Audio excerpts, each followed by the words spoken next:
In this video, I'll be walking you through the entire Red Dead Redemption timeline in complete chronological order, covering every major event, character arc, and pivotal moment that defines this legendary saga of outlaws, lawmen, and the dying days of the American frontier. This timeline encompasses the two main Red Dead Redemption games, the standalone Undead Nightmare expansion, and the critical backstory events that shaped the Van der Linde gang decades before players ever stepped into the boots of Arthur Morgan or John Marston. Though I should note up front that this timeline focuses on the main narrative arcs of the Red Dead Redemption series and does not delve into every minor character's backstory or tangential events, as doing so would extend this video well beyond a reasonable length and distract from the core story that Rockstar Games crafted so meticulously. As always, throughout the video, there will be a timeline animation at the bottom of the screen, so you can easily follow along and understand exactly when each event takes place, which becomes especially important given that the Red Dead series tells its story out of chronological order, with the second game actually serving as a prequel to the first, and various flashbacks, journal entries, and character reminiscences filling in gaps that span multiple decades of American history. Now, here's something that might surprise you if you've only played through the games without digging into the deeper lore. The earliest events in the Red Dead Redemption timeline predate the main games by several decades, establishing the origins of key characters and the gang's formation long before the Wild West truly ended, meaning that to fully understand why Dutch van der Linde becomes the man we see in 1899, or why certain rivalries and loyalties run as deep as they do, we actually need to go back to the aftermath of the Civil War and trace the threads forward through nearly 40 years of violence, idealism, betrayal, and the slow, grinding transformation of America from a land of open frontiers into a modern nation that had no place left for men like Dutch, Arthur, and John. Without further ado, let's start at the very beginning, in the years following the American Civil War, when the country was torn apart and trying to stitch itself back together, and when a young boy named Dutch van der Linde was just beginning to form the philosophies and dreams that would eventually lead a band of misfits, dreamers, and killers on a doomed quest for freedom that could only end one way. To understand the tragedy that unfolds across the Red Dead Redemption saga, we need to go back to where it all began. Long before the Blackwater Massacre, before the desperate flight through the snow-covered mountains, before John Marston's final stand, there was a chance encounter between two men that would shape the fate of dozens of lives and leave a bloody trail across the American frontier. The story of the Van der Linde gang doesn't start with a robbery or a shootout. It starts with a friendship. In the years following the American Civil War, sometime around 1870, two con men crossed paths in a way that seemed almost destined. Dutch van der Linde and Hosea Matthews met while each was attempting to rob the other, a moment of mutual deception that, rather than ending in violence, sparked an immediate recognition of kindred spirits. Dutch was a young man in his early 20s, charismatic and well-read, already developing the silver tongue and philosophical bent that would define him. Hosea was older, wiser, more grounded in practical reality, but no less skilled in the art of the con. Where Dutch saw grand visions of freedom and rebellion against a corrupt system, Hosea saw the human details, the small moments that made life worth living. Together, they formed a partnership that would last for nearly 3 decades. These two men weren't your typical outlaws of the era. The years after the Civil War had produced countless desperados, men broken by conflict or simply seeking fortune through violence. The frontier was awash with bandits, claim jumpers, and killers. But Dutch and Hosea fashioned themselves as something different, something more refined. They were intellectuals, or at least they aspired to be. Dutch in particular consumed books voraciously, filling his mind with philosophy, poetry, and political theory. He read Evelyn Miller, the fictional author within the Red Dead universe whose romantic writings about nature and freedom resonated deeply with Dutch's own worldview. He studied the great thinkers and revolutionaries, drawing inspiration from their ideas about liberty, justice, and the rights of the common man against the powerful elite. From the very beginning, Dutch and Hosea established a code for their operations. They would rob from the rich, from the powerful, from those who had built their fortunes on the backs of others.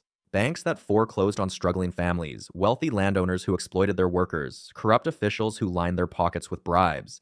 These were the targets that Dutch deemed worthy, that fit within his philosophical framework of righteous rebellion. It wasn't just about the money, though they certainly needed that to survive. It was about making a statement, about living free from the constraints of a society they viewed as fundamentally unjust. In Dutch's mind, they were modern-day Robin Hoods, taking from those who had too much and using it to sustain a way of life that rejected the industrial civilization creeping across America. Hosea went along with this philosophy, though with a more pragmatic understanding of what they really were. He appreciated Dutch's vision, even believed in parts of it, but he also recognized that they were criminals, plain and simple. The romanticism was a useful narrative, something to give their lives meaning and purpose, but at the end of the day, they were stealing to survive and enjoy the freedom of the outlaw life. Still, Hosea's temperance balanced Dutch's grandiosity, and together they made an effective team. Dutch was the visionary and the voice, the one who could inspire and lead. Hosea was the planner and the voice of reason, the one who kept them grounded and alive. For the first few years, it was just the two of them, occasionally working with other criminals on specific jobs, but never forming anything permanent. They moved through the territories, running cons and pulling robberies, always staying one step ahead of the law. They were good at what they did, good enough to build a reputation in certain circles, but not so notorious that they attracted the kind of attention that got men killed or locked away for life. It was a sustainable existence, the kind of outlaw life that could theoretically continue indefinitely if a man was smart and careful. But Dutch had bigger dreams. He didn't just want to be a successful outlaw. He wanted to build something, a community of like-minded individuals who could live outside the rules of conventional society. He envisioned a family, bound not by blood, but by shared values and mutual loyalty. A group that would watch out for each other, protect each other, and live according to their own code rather than the hypocritical laws of a corrupt civilization. Hosea was skeptical at first. More people meant more complications, more mouths to feed, more chances for someone to make a mistake that would bring the law down on all of them. But Dutch was persuasive, and perhaps Hosea too felt the loneliness of the outlaw life, the desire for something more than just the two of them drifting through the territories. The gang, as it would come to be known, truly began to form in 1877. That was the year they found Arthur Morgan, or perhaps more accurately, the year Arthur found them. The boy was only around 13 or 14 years old, though the exact details of his early life remain somewhat murky. What we know is that Arthur's mother died when he was very young, and his father, Lyle Morgan, was a petty criminal, a mean and worthless man by Arthur's own later recollection. The boy was essentially living on the streets, surviving through petty theft and whatever work he could find, when Dutch and Hosea encountered him. The circumstances of their meeting have never been fully detailed, but what matters is what happened next. Rather than simply using the boy for a job and moving on, Dutch and Hosea took Arthur in. They became the father figures he had never really had, teaching him to read and write, to shoot and ride, to think and question. For Dutch, Arthur represented the first real opportunity to put his vision into practice, to raise someone according to his philosophy from a young age. For Hosea, Arthur became like a son, someone to care for and protect and guide. And for Arthur, these two men became everything. They saved him from a life of desperate poverty, gave him purpose and belonging, taught him skills and values. His loyalty to them, particularly to Dutch, would become the defining characteristic of his life. Arthur Morgan grew up in the gang, shaped by Dutch's philosophy and Hosea's wisdom. He learned to be a gunfighter, a rider, a tracker, a survivor. He learned to read the land and the people on it, to know when to fight and when to flee, to understand the unspoken codes of the outlaw world. But he also learned Dutch's ideals, absorbed them during those formative years when a boy's mind is most malleable.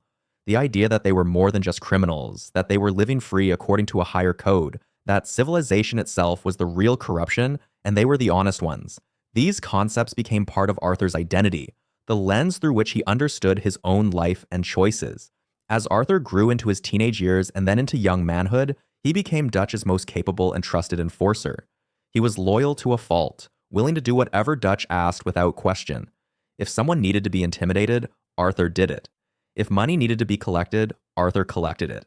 If a job required someone tough and reliable, Arthur was the first choice. But he wasn't just muscle. Arthur was smart, observant, and surprisingly thoughtful for someone in his line of work. He kept a journal, filling it with sketches and observations about the world around him, showing a sensitivity that might seem at odds with his violent profession. This complexity, this combination of brutal efficiency and genuine introspection, made Arthur the perfect embodiment of what Dutch wanted his gang to be. With Arthur as their first real protege, Dutch and Hosea began to expand their operation more deliberately. They started recruiting others, carefully selecting individuals who they believed would fit into their vision of an outlaw family. These weren't random desperados picked up in saloons. Dutch in particular was selective, looking for people who were outcasts, who had been failed by society in some way, who would appreciate the belonging and purpose the gang offered.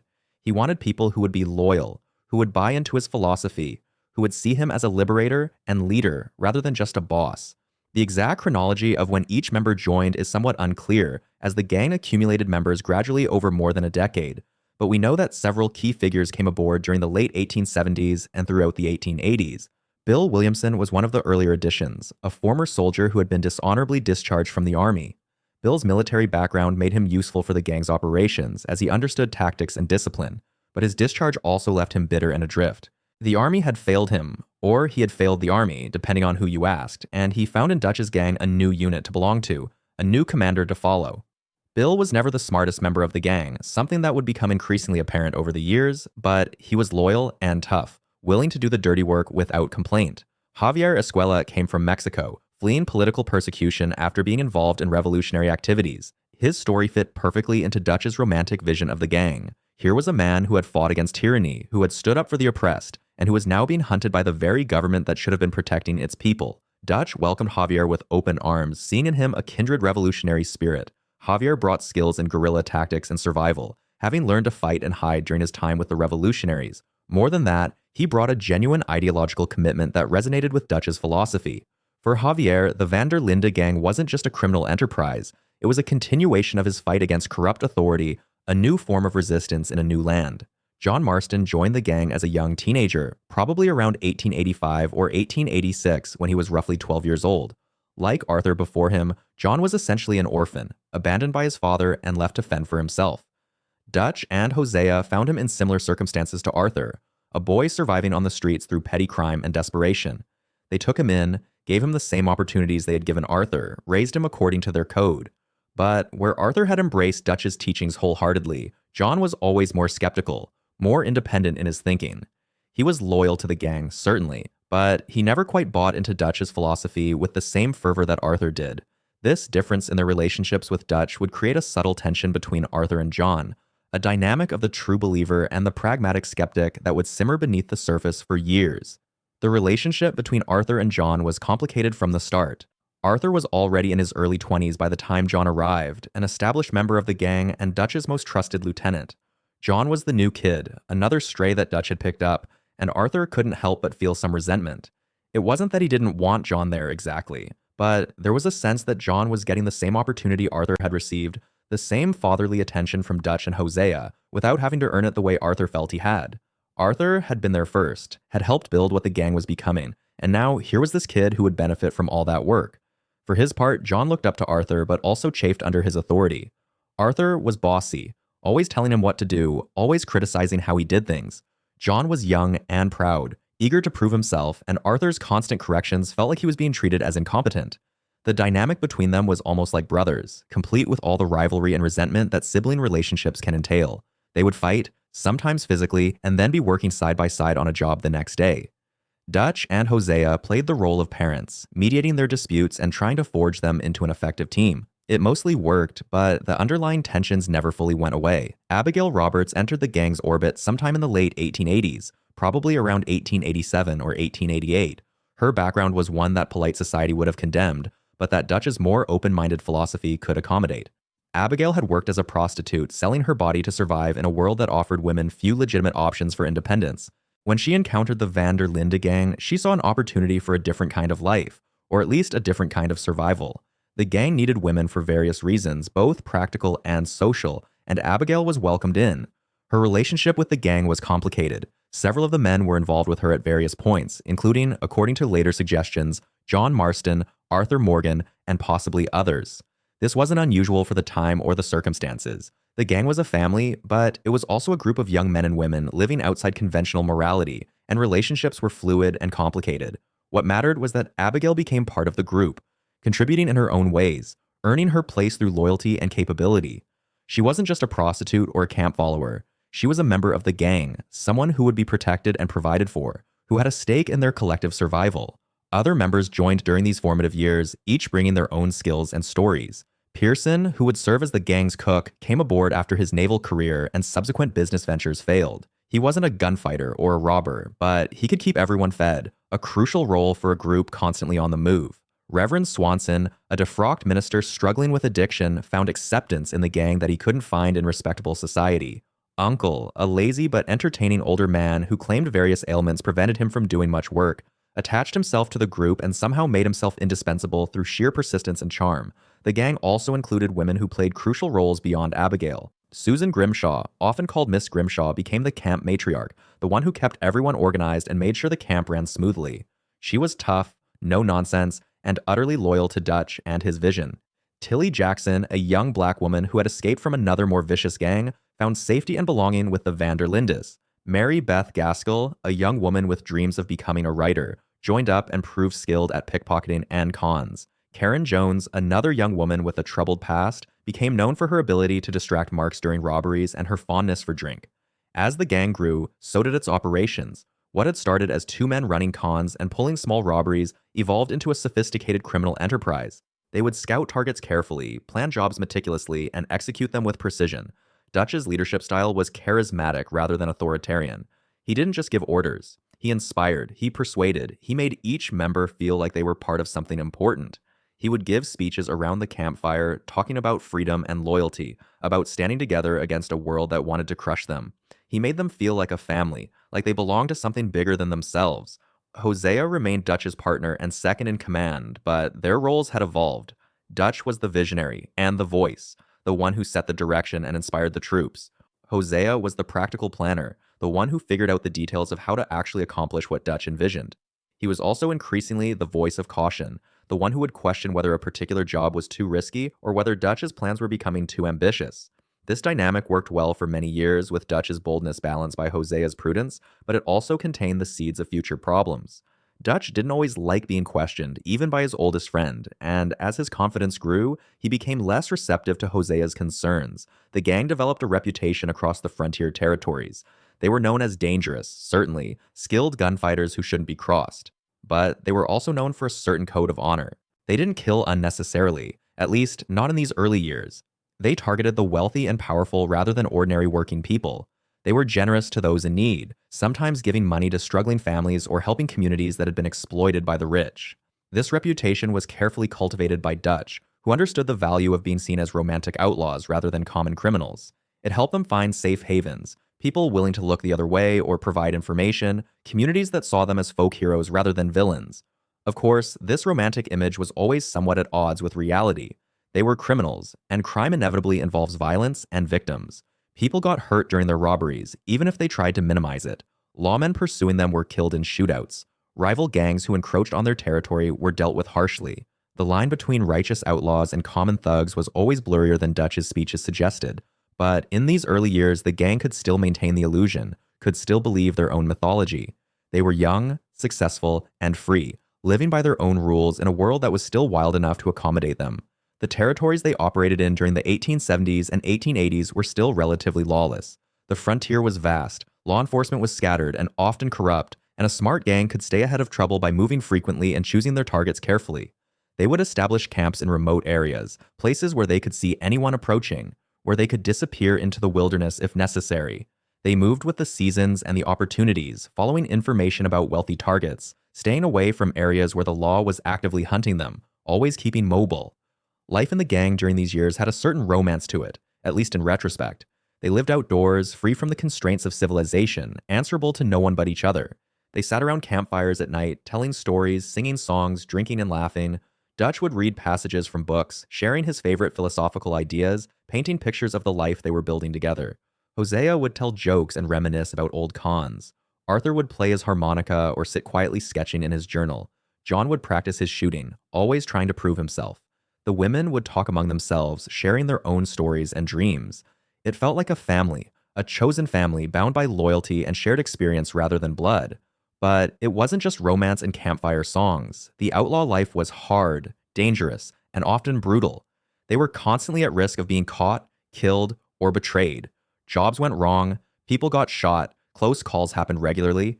They lived with violence as a constant companion, and it took a toll on everyone in different ways. Some, like Arthur and John, became hardened to it, accepting violence as simply part of their world. Others, like some of the women and the less combat-oriented members, found ways to cope or compartmentalize. And Dutch seemed to thrive on it, to find in the danger and conflict proof that they were truly alive, truly free. The gang's criminal activities during this period were diverse. They robbed banks, stagecoaches, trains, and wealthy travelers. They ran protection rackets in some towns, convincing businesses to pay them to keep other criminals away. They rustled cattle and horses, selling them to fences who didn't ask questions. They pulled elaborate cons, with Hosea often taking the lead on these, using his gift for reading people and spinning convincing stories. The money they made was substantial, but it also flowed out quickly. A large gang required constant funding for food, ammunition, supplies, and the occasional bribe. Plus, Dutch was generous, sometimes to a fault, giving money away to people he deemed worthy or spending lavishly when they had a big score. Arthur Morgan, as he matured into his 20s and then his 30s, became the gang's most effective operator. He could do everything: plan a robbery, lead a raid, track a target, negotiate with contacts, intimidate enemies, and handle any situation that required both brains and brawn. His loyalty to Dutch never wavered during these years. Whatever Dutch asked, Arthur did, no questions asked. If Dutch said someone needed to die, Arthur killed them. If Dutch said they needed to help someone, Arthur helped them. He was the perfect instrument of Dutch's will, the embodiment of the gang's code as Dutch had defined it. But Arthur wasn't just blindly following orders. He believed in what they were doing, or at least he believed in Dutch's version of what they were doing. He saw himself as part of something meaningful, a rebellion against the corruption and hypocrisy of civilized society. When they robbed a bank, he told himself they were taking from institutions that foreclosed on poor families. When they killed lawmen, he told himself those lawmen were corrupt enforcers of an unjust system. When they hurt people, he told himself those people had it coming, that they were part of the problem. This moral framework, taught to him by Dutch during his formative years, allowed Arthur to live with the violence and crime that defined his existence. John Marston, growing up in the gang during the late 1880s, developed differently. He was loyal to the gang, certainly, and he learned all the skills necessary to be an effective outlaw, but he never quite absorbed Dutch's philosophy the way Arthur had. Maybe it was because he joined when he was a bit older, when his personality was already more formed. Maybe it was just his nature, a more skeptical and independent streak that made him question rather than simply accept. Whatever the reason, John always maintained a certain distance from Dutch's grand vision. He was there because the gang was his family, because he had nowhere else to go, because he was good at the outlaw life. But he didn't need the philosophical justification that Arthur seemed to require. This difference between Arthur and John would become more significant in later years. But even in the 1880s, it created a subtle divide. Arthur saw John as less committed, less serious about what they were doing. John saw Arthur as too devoted to Dutch, too willing to accept whatever Dutch said without thinking for himself. They worked together effectively when they had to, but there was always an undercurrent of tension, a sense that they were fundamentally different kinds of men despite their similar backgrounds. The gang's relationship with law enforcement during these years was complex. They were wanted men, certainly, with bounties on their heads in various territories. Lawmen pursued them, sometimes with determination, sometimes half-heartedly, depending on how much the local authorities actually cared about the crimes being committed. The gang became skilled at evading capture, using their knowledge of the terrain, their network of informants, and their willingness to fight when cornered. They had shootouts with sheriffs and their deputies, with Pinkertons hired by the banks and railroads they robbed, with bounty hunters looking to collect the rewards on their heads. But they also had arrangements with some corrupt lawmen, paying bribes to be left alone in certain areas or to receive warnings when serious pursuit was coming. The frontier justice system was often for sale, and Dutch was willing to pay when it made sense. This pragmatic approach to law enforcement, combined with their mobility and caution, allowed them to operate for years without being seriously threatened. They were successful outlaws, the kind who seemed like they might actually get away with it, who might be able to sustain this lifestyle indefinitely. The gang's code, as established by Dutch and enforced by the group's social dynamics, was crucial to their success. Loyalty was paramount. You didn't betray the gang, you didn't steal from the gang, you didn't put your own interests above the group's survival. If someone needed help, you helped them. If someone was in danger, you risked yourself to save them. This loyalty created a genuine bond among the members, a sense that they could trust each other in a world where trust was rare and valuable. But the code also had darker aspects. Disloyalty was punished harshly, sometimes fatally. Dutch could be charming and generous, but he could also be cold and ruthless when he felt betrayed. There were stories, whispered among the gang members, of people who had crossed Dutch and disappeared, of informants who had been dealt with permanently. These stories served a purpose, reinforcing the consequences of betrayal, ensuring that everyone understood the stakes of membership in the gang. The gang also had rules about how they treated outsiders. They didn't kill unnecessarily, at least in theory. Women and children were off limits. They tried to avoid hurting ordinary working people, focusing their criminal activities on the wealthy and powerful. These rules made them feel better about what they were doing, maintained the illusion that they were somehow more moral than other criminals. But rules are easier to state than to follow, and in the heat of a robbery gone wrong or a shootout with the law, principles often gave way to survival instinct. As the 1880s progressed, the gang was at its peak in many ways. They were large enough to take on ambitious jobs, but not so large that they became unwieldy. They had a good mix of skills among the members, with gunfighters, con artists, scouts, and support personnel all contributing to their success. They had established networks of fences, informants, and safe havens across multiple territories. They were making good money, living well by outlaw standards, and maintaining their freedom. Dutch's leadership seemed inspired, his vision vindicated by their continued success. Hosea's caution kept them from taking unnecessary risks.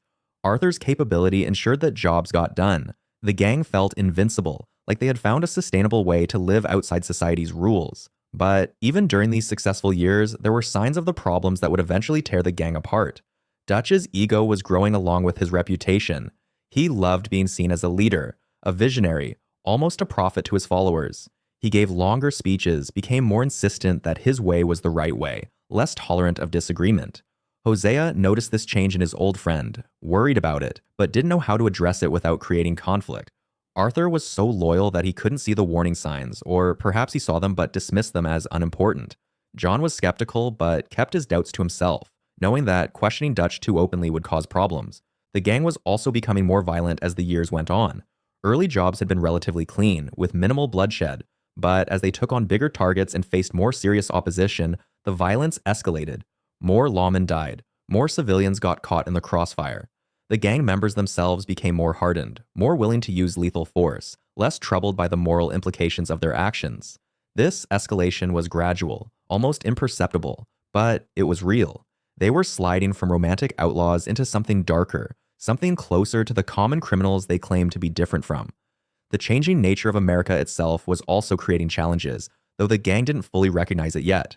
The frontier was slowly being tamed. Railroads were spreading, bringing with them more law enforcement, more federal authority, more organization and control. Telegraph lines allowed communication across vast distances, making it harder for outlaws to stay ahead of the law. Photography was making wanted posters more accurate. The Pinkerton Detective Agency, hired by the wealthy interests the gang targeted, was becoming more sophisticated and relentless in their pursuit of criminals. The wild, lawless territories where the gang had thrived were gradually being replaced by organized states with professional police forces and courts. But in the late 1880s, these changes still seemed distant, manageable. The gang was successful, confident, and united. They had built something that felt permanent, a family and a way of life that seemed like it could continue indefinitely.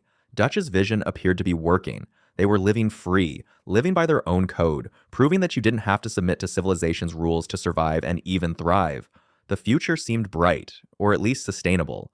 Young Jack Marston was born in 1895, the son of John Marston and Abigail Roberts. His birth changed the dynamic of the gang in subtle but significant ways. Suddenly, they weren't just a group of outlaws living for themselves. They had a child to think about, an innocent life that depended on them. For Abigail, Jack's birth made her more determined to push for a different kind of life, one that didn't involve constant running and violence.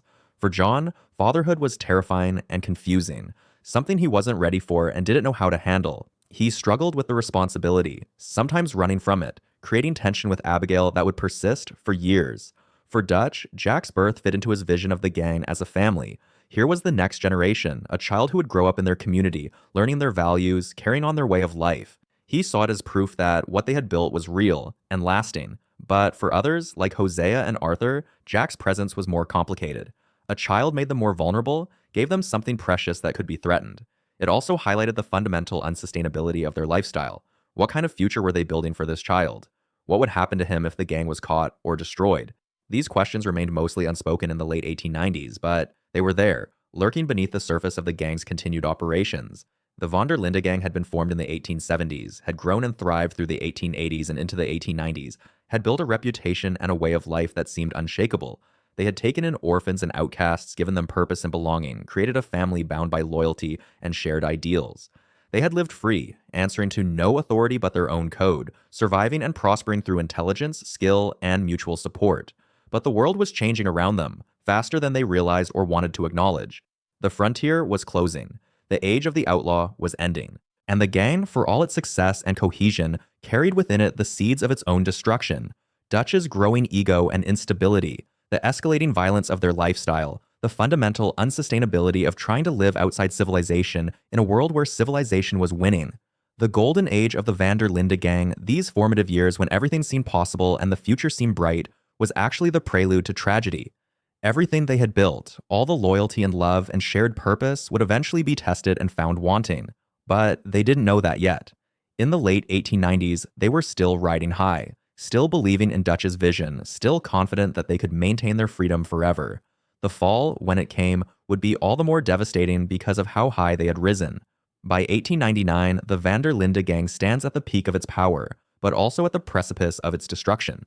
For nearly 2 decades, Dutch van der Linde has led his band of outlaws across the American frontier, robbing, stealing, and evading the law while preaching a philosophy of freedom and resistance against civilization's encroachment. The gang has swelled to include over 20 members, each one loyal to Dutch's vision of a life lived outside society's rules. But the world is changing faster than Dutch can adapt, and the 20th century looms just months away, bringing with it technologies and systems that will make the outlaw way of life impossible to sustain. The year begins with what should have been the gang's greatest triumph. Dutch has planned an ambitious robbery targeting a ferry in the town of Blackwater, located on the western shore of the Flat Iron Lake in the state of West Elizabeth. The ferry is rumored to be carrying a substantial amount of cash, enough money to finally allow the gang to disappear for good, to buy land somewhere far away and live out Dutch's dream of a self-sufficient community free from government interference. It is meant to be their last big score, the job that sets them up for life. But the Blackwater ferry heist goes catastrophically wrong. The exact details of what happens remain somewhat unclear, shrouded in the chaos and confusion of that day. But the results are undeniable and devastating. Gunfire erupts on the ferry. Civilians are killed, including a young woman, though whether this happens by accident or through deliberate action becomes a point of bitter contention within the gang. The local law enforcement responds far more quickly and aggressively than Dutch anticipated, and they are not alone. The Pinkertons, a private detective agency that has been hired by wealthy interests to eliminate the Van der Linde gang once and for all, have been waiting for exactly this kind of opportunity. The Pinkerton National Detective Agency, founded in 1850, has evolved from a simple security company into a powerful force used by railroads, banks, and industrialists to suppress labor movements and hunt down criminals who threaten their interests. For the Pinkertons, the Van der Linde gang represents not just a band of thieves, but a symbol of resistance to the corporate order they serve. The gang is forced to flee Blackwater in disarray. In the chaos, they lose 3 members. Jenny Kirk is killed during the escape. The Calander brothers, Mac and Davy, are both shot, with Mac captured by the Pinkertons and Davy mortally wounded. Even worse, John Marston is shot and barely escapes with his life, left behind in the confusion and only managing to rejoin the gang days later. Most devastating of all, the money from the ferry job, the entire reason for the heist, has to be abandoned. Dutch manages to stash approximately $150,000 somewhere in or around Blackwater, but with the Pinkertons and law enforcement swarming the area, there is no possibility of retrieving it. The gang is forced to flee east, away from their planned escape route, away from the money that was supposed to secure their future, and into the unfamiliar and unwelcoming territory of the Grizzly Mountains. This flight into the mountains marks the beginning of the gang's downfall, though few members recognize it at the time. They believe this is just another setback, another narrow escape in a long history of narrow escapes. They have faith that Dutch will lead them through this crisis as he has led them through so many others. But something fundamental has changed. The Blackwater Massacre, as it comes to be known, has drawn a level of attention and resources that the gang has never faced before. The Pinkertons are relentless and well-funded. The law is no longer a local sheriff who can be outrun or bribed, but a coordinated network of agencies determined to see the gang destroyed. And perhaps most importantly, the incident has planted seeds of doubt in the minds of several gang members, doubts about Dutch's judgment, his methods, and his increasingly erratic behavior. The gang's flight takes them high into the Grizzly Mountains during one of the worst winters in recent memory. They are poorly prepared for the harsh conditions. Most of their supplies were left behind in Blackwater, and they are forced to take shelter in an abandoned mining town called Colter, a collection of dilapidated buildings that offer minimal protection from the howling wind and driving snow. The temperature plummets well below freezing. Several gang members suffer from exposure and frostbite. Davy Calander dies from his wounds shortly after they reach Colter, and they bury him in the frozen ground. The mood is grim and desperate. It is during this crisis in the mountains that Arthur Morgan truly emerges as the gang's backbone. Arthur has been Dutch's right-hand man for years, his most trusted enforcer and his most loyal follower. Born in 1863, Arthur was taken in by Dutch and Hosea Matthews when he was just a boy, after his mother died, and his father, a petty criminal named Lyle Morgan, proved utterly incapable of caring for him. Dutch and Hosea became the only real family Arthur ever knew, and his loyalty to them, particularly to Dutch, runs bone deep. He is now 36 years old, a powerfully built man with a weathered face and a sharp mind that he often hides behind a gruff exterior. While Dutch provides the vision and Hosea the wisdom, Arthur provides the action. He is the one who rides out into danger, who handles the difficult jobs, who keeps the gang functioning on a practical level. In the frozen hell of Colter, Arthur takes charge of keeping everyone alive. He ventures out into the blizzard to hunt for food, returning with deer meat that provides the gang's first real meal in days. When they learn that John Marston has been spotted nearby, wounded and possibly dying, Arthur rides out to find him, battling through the snow and fighting off wolves to bring John back to camp. When they discover that several gang members, including young Sean McGuire, have been captured or separated during the flight from Blackwater, Arthur begins planning rescue operations. When they need money and supplies, Arthur scouts the surrounding area and identifies targets for robbery, including a homestead and a train carrying supplies for the Cornwall Kerosene and Tar Company. This train robbery introduces the gang to one of their most dangerous enemies. Leviticus Cornwall is an oil magnate and railroad baron, one of the wealthiest and most powerful men in America. Cornwall represents everything Dutch claims to stand against: unchecked capitalism, the exploitation of workers, the consolidation of wealth and power in the hands of a ruthless few. But Cornwall is not content to simply be robbed. When the Von der Linde gang steals from his train, Cornwall takes it personally. He increases the resources allocated to the Pinkertons, offering substantial rewards for information leading to the gang's capture or death. He becomes obsessed with destroying Dutch van der Linde, not just for the money stolen, but as a matter of pride and principle. In Cornwall, Dutch has finally met an enemy with resources and determination that match his own. As the weather begins to improve, the gang descends from the mountains and makes their way to the Horseshoe Overlook, a campsite in the Heartlands region of New Hanover, near the town of Valentine. This represents a slight improvement in their circumstances. The weather is warmer, game is more plentiful, and they are close enough to civilization to conduct robberies and gather supplies, but remote enough to avoid immediate detection. Dutch attempts to project confidence and optimism. He gives speeches around the campfire, reminding everyone of their shared values and their commitment to freedom. He insists that they just need one more big score, enough money to disappear and start fresh, perhaps in the West, or down in the South Pacific Islands he often talks about. Many of the gang members want desperately to believe him, but cracks are beginning to show, visible to those who know where to look. Hosea Matthews, now in his mid-50s and suffering from a persistent cough, is increasingly concerned about Dutch's state of mind. Hosea has known Dutch longer than anyone, and he can see that something has changed in his old friend. Dutch has always been charismatic and bold, but lately his boldness has started to look more like recklessness. He takes unnecessary risks. He makes decisions without consulting Hosea as he once did. He has taken to surrounding himself with new voices, particularly that of Micah Bell.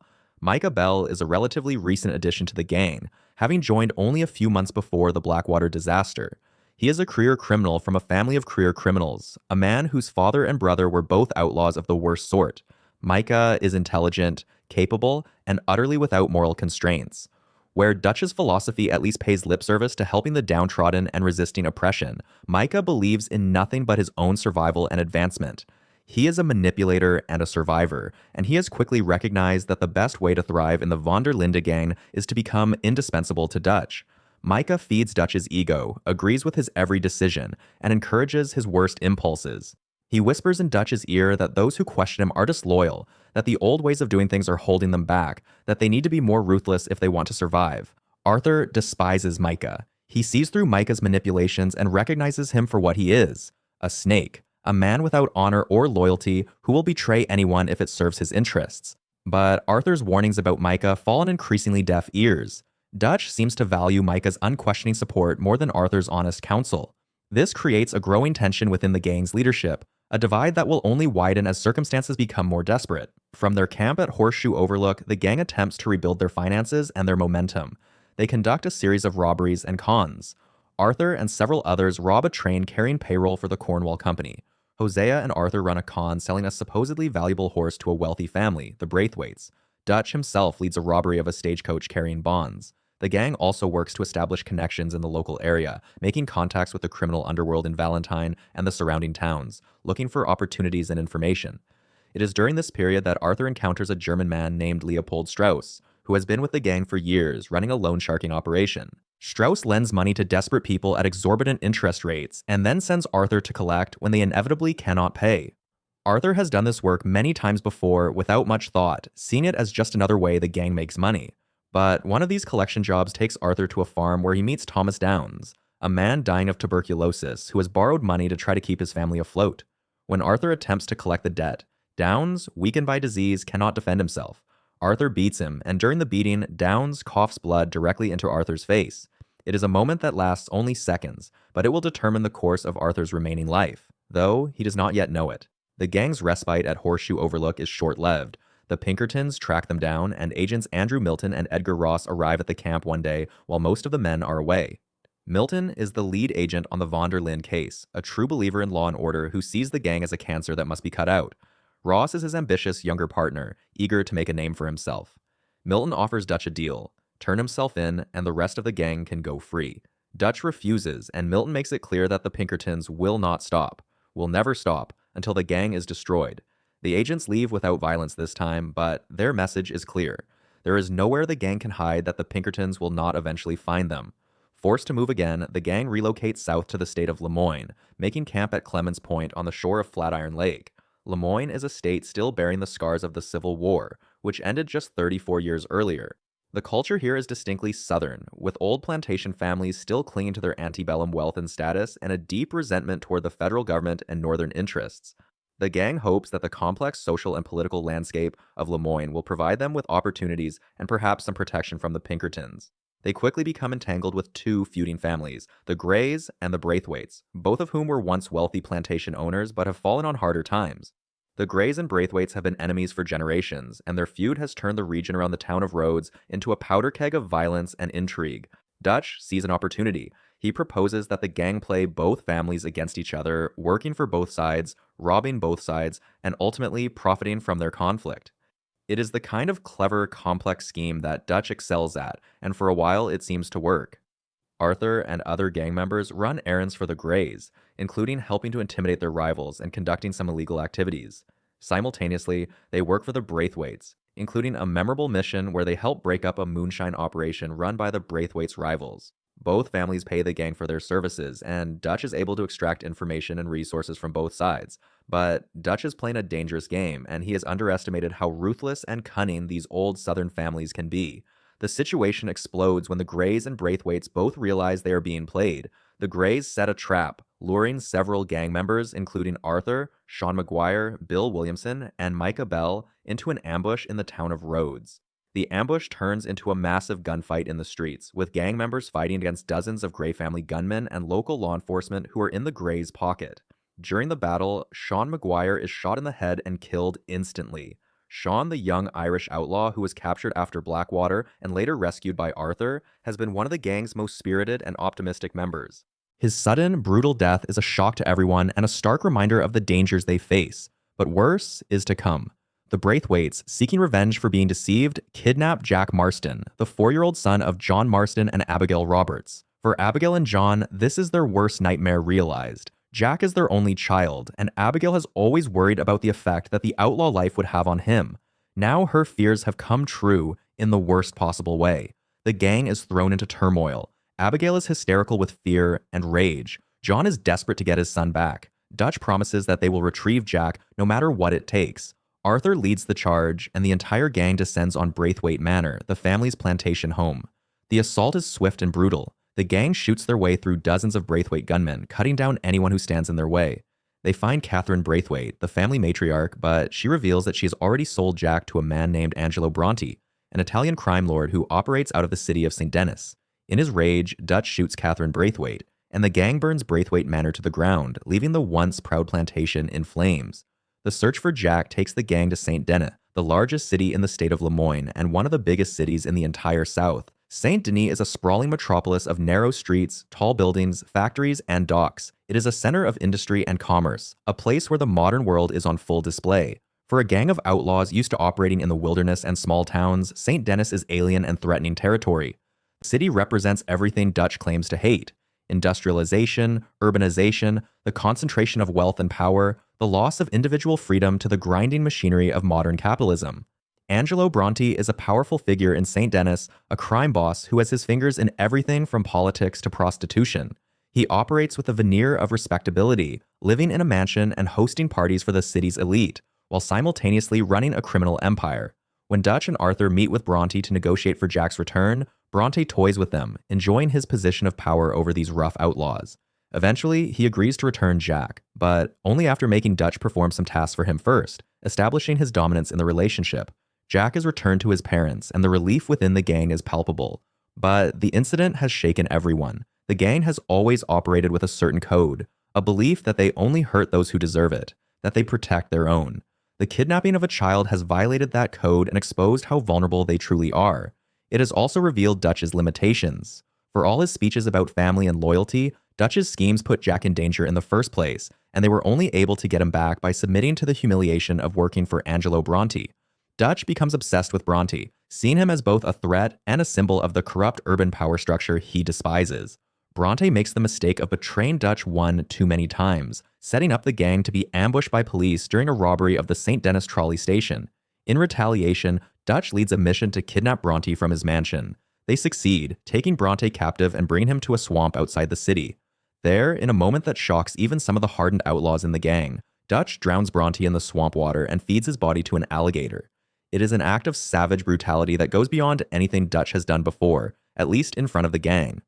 Arthur and several others are disturbed by Dutch's actions, seeing in them a loss of control and a moral degradation that calls into question everything Dutch claims to stand for.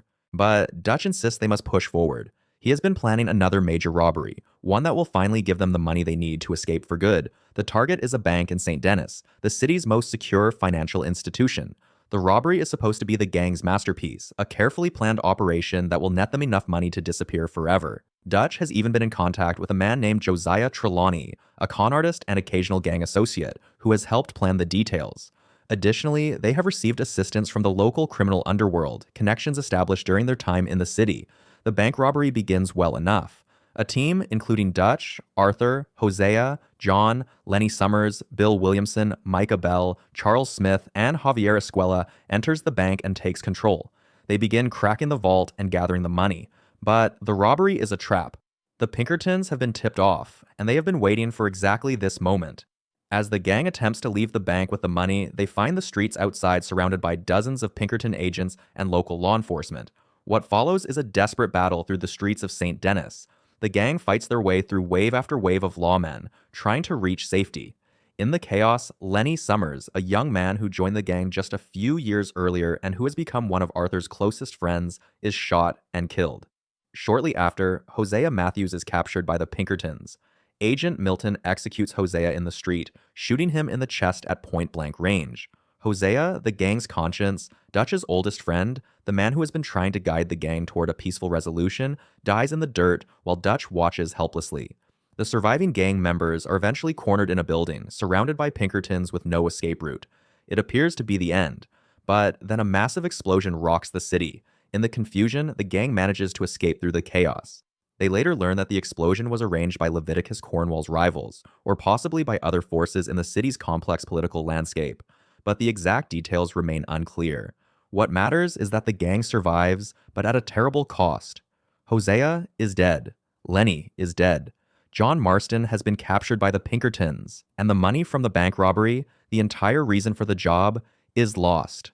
The remaining gang members flee St. Denis and make their way south, eventually boarding a ship called the Antelope that is heading to the Caribbean.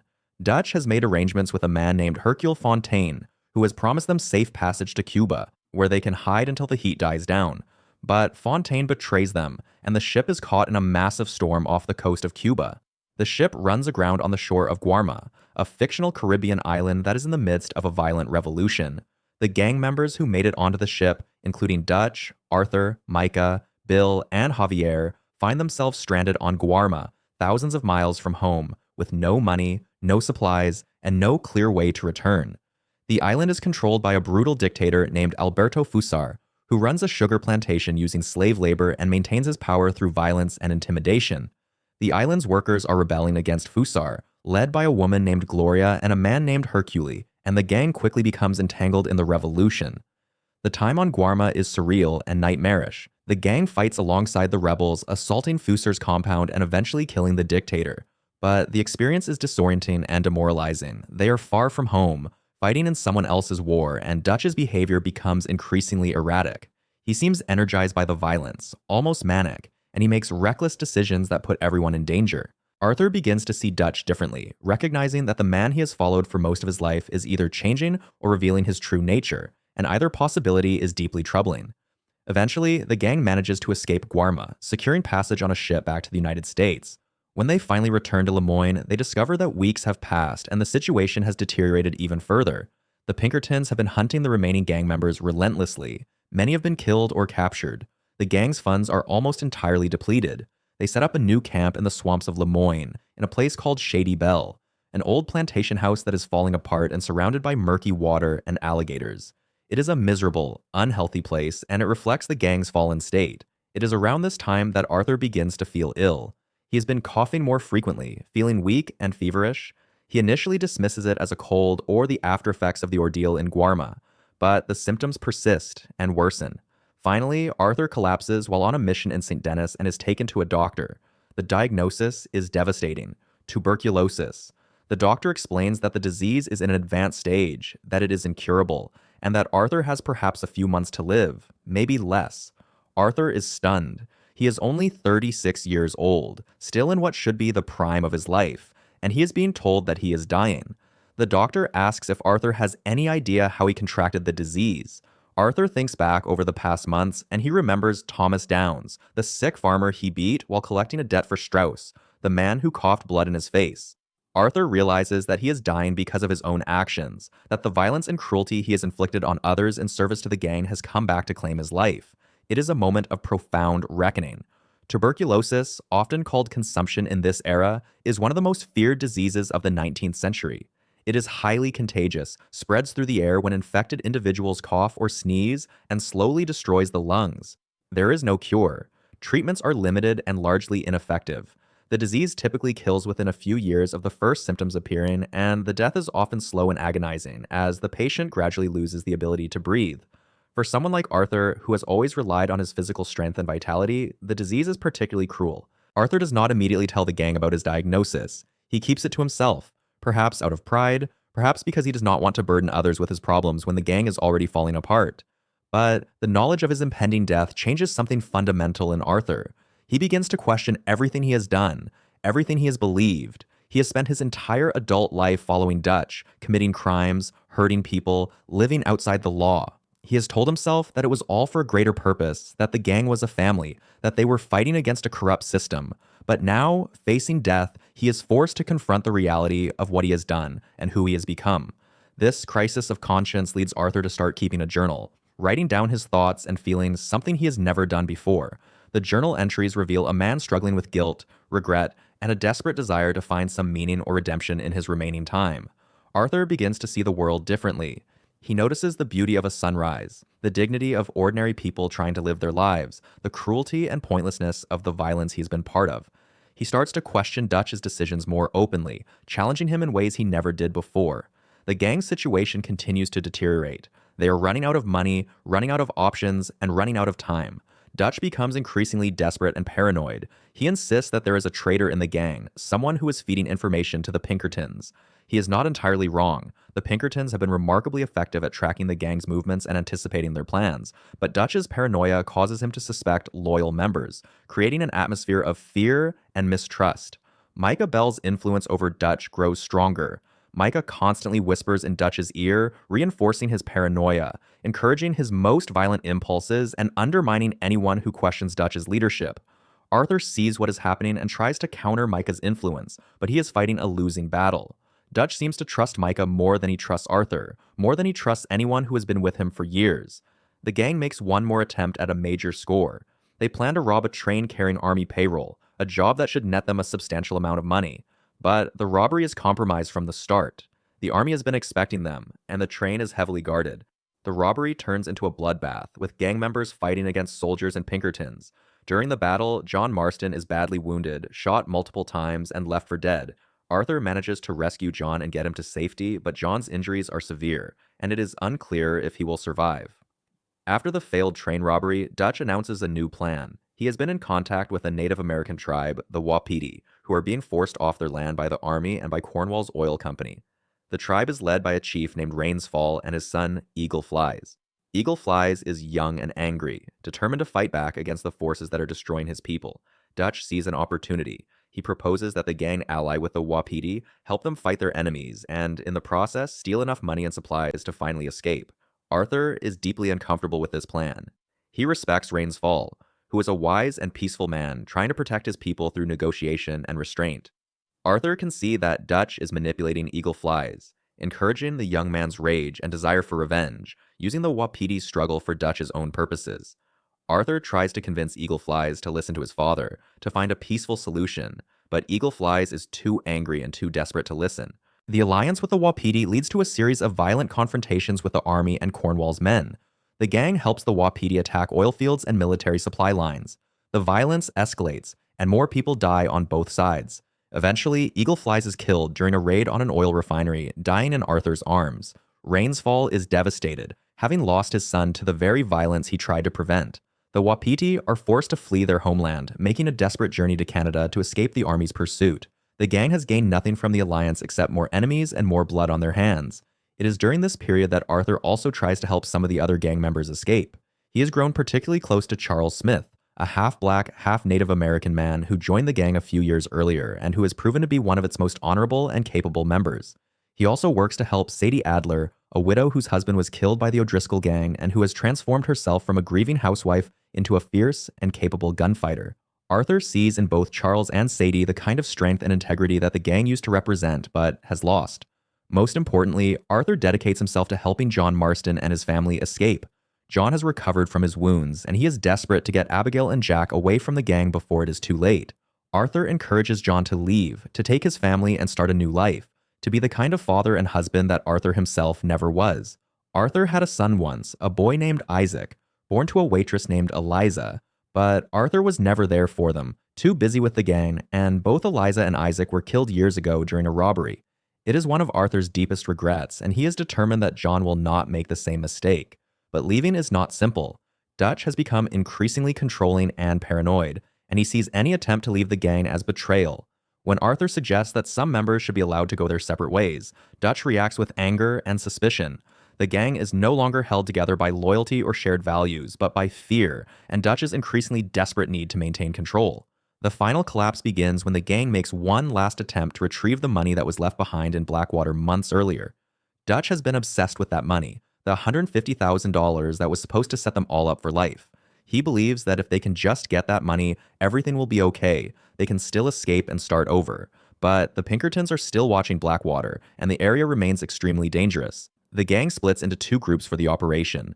Dutch, Micah, and a few others go to retrieve the money from Blackwater. Arthur, John, and others create a diversion to draw away the Pinkertons. The plan is chaotic and poorly coordinated, a reflection of how far the gang has fallen. During the operation, Dutch and Micah do manage to retrieve some of the money, but not all of it. More importantly, the operation confirms Arthur's worst suspicions about Micah. Arthur has been investigating on his own, trying to figure out how the Pinkertons have been tracking them so effectively. He discovers evidence that Micah has been working as an informant, feeding information to the Pinkertons in exchange for his own freedom. Micah has been the traitor all along, the source of all their recent disasters. When Arthur confronts Dutch with this evidence, he expects Dutch to immediately turn on Micah, to recognize the betrayal. But Dutch's reaction is ambiguous and evasive. He does not defend Micah, but he also does not condemn him. It is as if Dutch cannot or will not accept the truth because accepting it would mean admitting how badly he has been deceived and how wrong he has been. The gang makes one final camp in the mountains of Amberino, in a place called Beaver Hollow. It is a dark, cold, miserable location, and the atmosphere in the camp is poisonous. The gang has fractured into factions. Dutch, Micah, Bill Williamson, and Javier Escuela form one group, still loyal to Dutch or too afraid to leave. Arthur, John, Charles, Sadie, and a few others form another group, increasingly convinced that Dutch has lost his mind and that Micah is leading them all to destruction. Several gang members have already left or been killed. The sense of impending doom is overwhelming. Arthur's tuberculosis has progressed to the point where he can no longer hide it. He is visibly sick, coughing up blood, weak, and feverish. Some gang members treat him with sympathy, others with fear, worried about contagion. But Arthur pushes himself to keep going, driven by his determination to help John and his family escape before the end comes. The final crisis erupts when Abigail Marston is captured by the Pinkertons. Agent Milton is using her as bait, trying to draw the gang into a trap. Arthur and Sadie launch a rescue mission, assaulting the Pinkerton camp and fighting their way through dozens of agents. They manage to free Abigail, and during the escape, Sadie kills Agent Milton. But Milton, before he dies, confirms what Arthur already suspected. Micah Bell has been the informant, the traitor who has been selling them out to the Pinkertons all along. Arthur returns to Beaver Hollow with this information, ready to finally force Dutch to confront the truth. But the camp has descended into chaos. Dutch is preparing one final job, a robbery of a train carrying army payroll. Arthur confronts Dutch, tells him about Micah's betrayal, demands that Dutch see reason. But Dutch is beyond reason now. He accuses Arthur of disloyalty, of trying to turn the gang against him. Micah, standing beside Dutch, smirks and taunts Arthur. The confrontation is interrupted by the arrival of the Pinkertons. Agent Ross, having taken over after Milton's death, has brought a small army of agents and they are assaulting the camp. A massive gunfight erupts. Gang members scatter in all directions, fighting for their lives. In the chaos, Arthur makes a decision. He tells John to run, to take Abigail and Jack and escape while there is still time. John initially refuses, not wanting to abandon Arthur, but Arthur insists. He gives John his hat and his satchel, which contains all the money Arthur has managed to save. He tells John to be a better man than he was, to be the husband and father that his family deserves. John, Abigail, Jack, Sadie, and Charles flee together, fighting their way out of the Pinkerton ambush.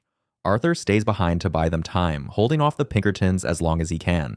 He fights through the camp, which is now burning, bodies lying everywhere, the physical manifestation of the gang's complete destruction. But Arthur has one more task. He goes after Dutch and Micah, who have fled into the mountains with the money from their various robberies. Arthur tracks them through the wilderness, his body failing, every breath a struggle, but his determination unwavering. He catches up with them on a mountain overlook, and there, finally, the truth comes out. Arthur confronts Micah directly, calling him a traitor and a rat. Micah does not deny it. He laughs about it, mocks Arthur for being too stupid and too loyal to see what was happening. Dutch is there, watching this confrontation, and Arthur turns to him, pleading with him one last time to see the truth, to recognize what Micah has done, to remember who they used to be. For a moment, Dutch seems uncertain, torn between the loyalty he once felt for Arthur and the toxic influence Micah has had on him. But he does not act.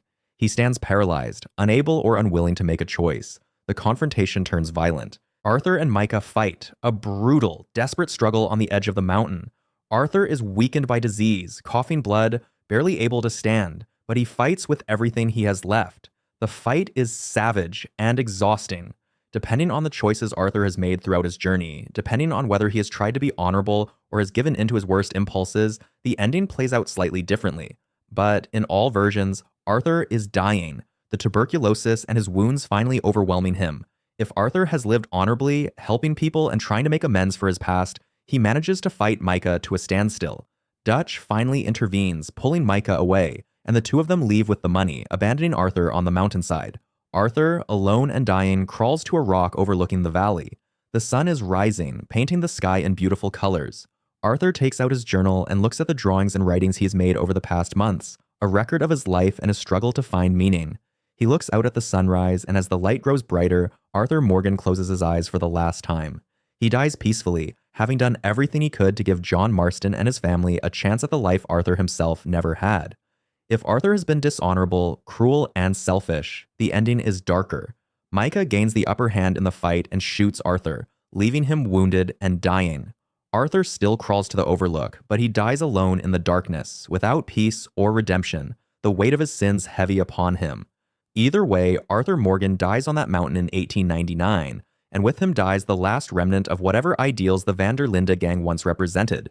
The gang is finished, destroyed by its own contradictions, by the changing world it could not adapt to, by Dutch's hubris and Micah's treachery, and by the relentless pursuit of forces that would not allow outlaws to exist in the new century that is about to begin. In the aftermath, the surviving gang members scatter to the winds. Dutch and Micah escape with what money they have, their partnership uneasy and poisoned by mutual distrust. Bill Williamson and Javier Escuela go their separate ways, both still loyal to Dutch in their own fashion, but recognizing that the gang is over. John Marston, Abigail, and Jack, along with Charles and Sadie, manage to escape the Pinkertons' pursuit. They are alive and free, but they are also marked. The Pinkertons know who they are, and the law will be looking for them. John has been given a second chance, bought with Arthur Morgan's sacrifice, but the question of whether he can truly escape the outlaw life and build a new future for his family remains unanswered. The Van der Linde gang, which began with such idealism and promise, which Dutch envisioned as a family of free people living outside the constraints of civilization, has ended in fire and blood and betrayal. Nearly half its members are dead. The survivors are broken and scattered. The money they killed for and died for is mostly gone, lost, or stolen. And the world that is emerging, the 20th century world of automobiles and telephones and corporations and government agencies, has no place for people like them. Arthur Morgan's story is a tragedy, the story of a man who spent his life following someone else's dream, who realized too late that the dream was a lie, and who used his final months to try to save at least one person from the fate he could not escape himself. It is a story about loyalty and its limits, about the cost of violence, about the impossibility of outrunning your past, and about the desperate human need to believe that even a life lived badly can find some measure of redemption at the end. Just as John Marston finally achieves his hard-won peace in the spring of 1911, something goes terribly wrong. In what can only be described as a supernatural divergence from the events we've already discussed, an alternate version of 1911 unfolds, one where the dying days of the Old West collide with something far more ancient and sinister. This is the story of Red Dead Redemption: Undead Nightmare, a tale that exists in its own strange corner of the Red Dead universe, neither fully canonical nor entirely dismissible, a fever dream of the frontier that asks what happens when the land of the living becomes overrun by the dead. The nightmare begins on an evening that should have been like any other at Beecher's Hope. John has returned home after his work is complete, reunited with Abigail and Jack, ready to embrace the quiet life of a rancher. But the peace he fought so desperately to secure is shattered when Uncle stumbles into the house, his eyes vacant and white, his skin a sickly gray-green pallor. Before anyone can react, Uncle lunges at John with inhuman strength and an insatiable hunger. This is no ordinary illness. Uncle has become something else entirely, something that should not exist in the rational world. He has become one of the undead. The infection spreads with horrifying speed. Abigail is bitten, then Jack. Within moments, John's entire family has been transformed into mindless creatures driven only by the urge to consume living flesh. John manages to subdue them, tying them up in the house, but he knows this is only a temporary solution. His family is still in there somewhere, trapped inside bodies that no longer obey their will. The man who thought he had finally escaped his violent past now faces a threat unlike anything he encountered during his outlaw days. You cannot negotiate with the dead. You cannot reason with them. And shooting them, John quickly discovers, only works if you aim for the head. Stepping outside Beecher's Hope, John confronts a landscape transformed. The rolling plains of West Elizabeth are now crawling with the reanimated dead. Corpses shamble across the grasslands, their movements jerky and unnatural, their moans carrying across the wind. Towns that were once bustling with life have become graveyards where the inhabitants hunt the living. The few survivors John encounters are terrified, barricaded in their homes, desperately trying to understand what has happened. Some speak of a plague. Others whisper of a curse. A few invoke divine judgment, believing this is punishment for the sins of a wicked generation. But nobody knows the truth, and nobody knows how to stop it. John's first priority is finding a cure. If there's any chance of saving Abigail and Jack, he needs to act quickly. His journey takes him first to Blackwater, where he hopes to find answers or at least other survivors who might have information. The once thriving port city is now a war zone. The undead have overrun much of the town, but a handful of citizens have managed to fortify certain buildings, creating safe zones amid the chaos. Here, John encounters survivors who are just as desperate as he is, people clinging to hope in a world that seems to have abandoned all reason. Among the survivors is Professor Harold McDougall, the same pompous academic John encountered during his hunt for Dutch van der Linde. McDougall, despite his many flaws, is one of the few people attempting to approach the crisis with scientific reasoning. He theorizes about the nature of the plague, suggesting it might be biological in origin, perhaps something released from the earth itself. But even McDougall seems uncertain, his usual confidence shaken by phenomena that defy rational explanation. The dead are walking. The laws of nature have been suspended. In the face of such impossibility, even science struggles to provide answers.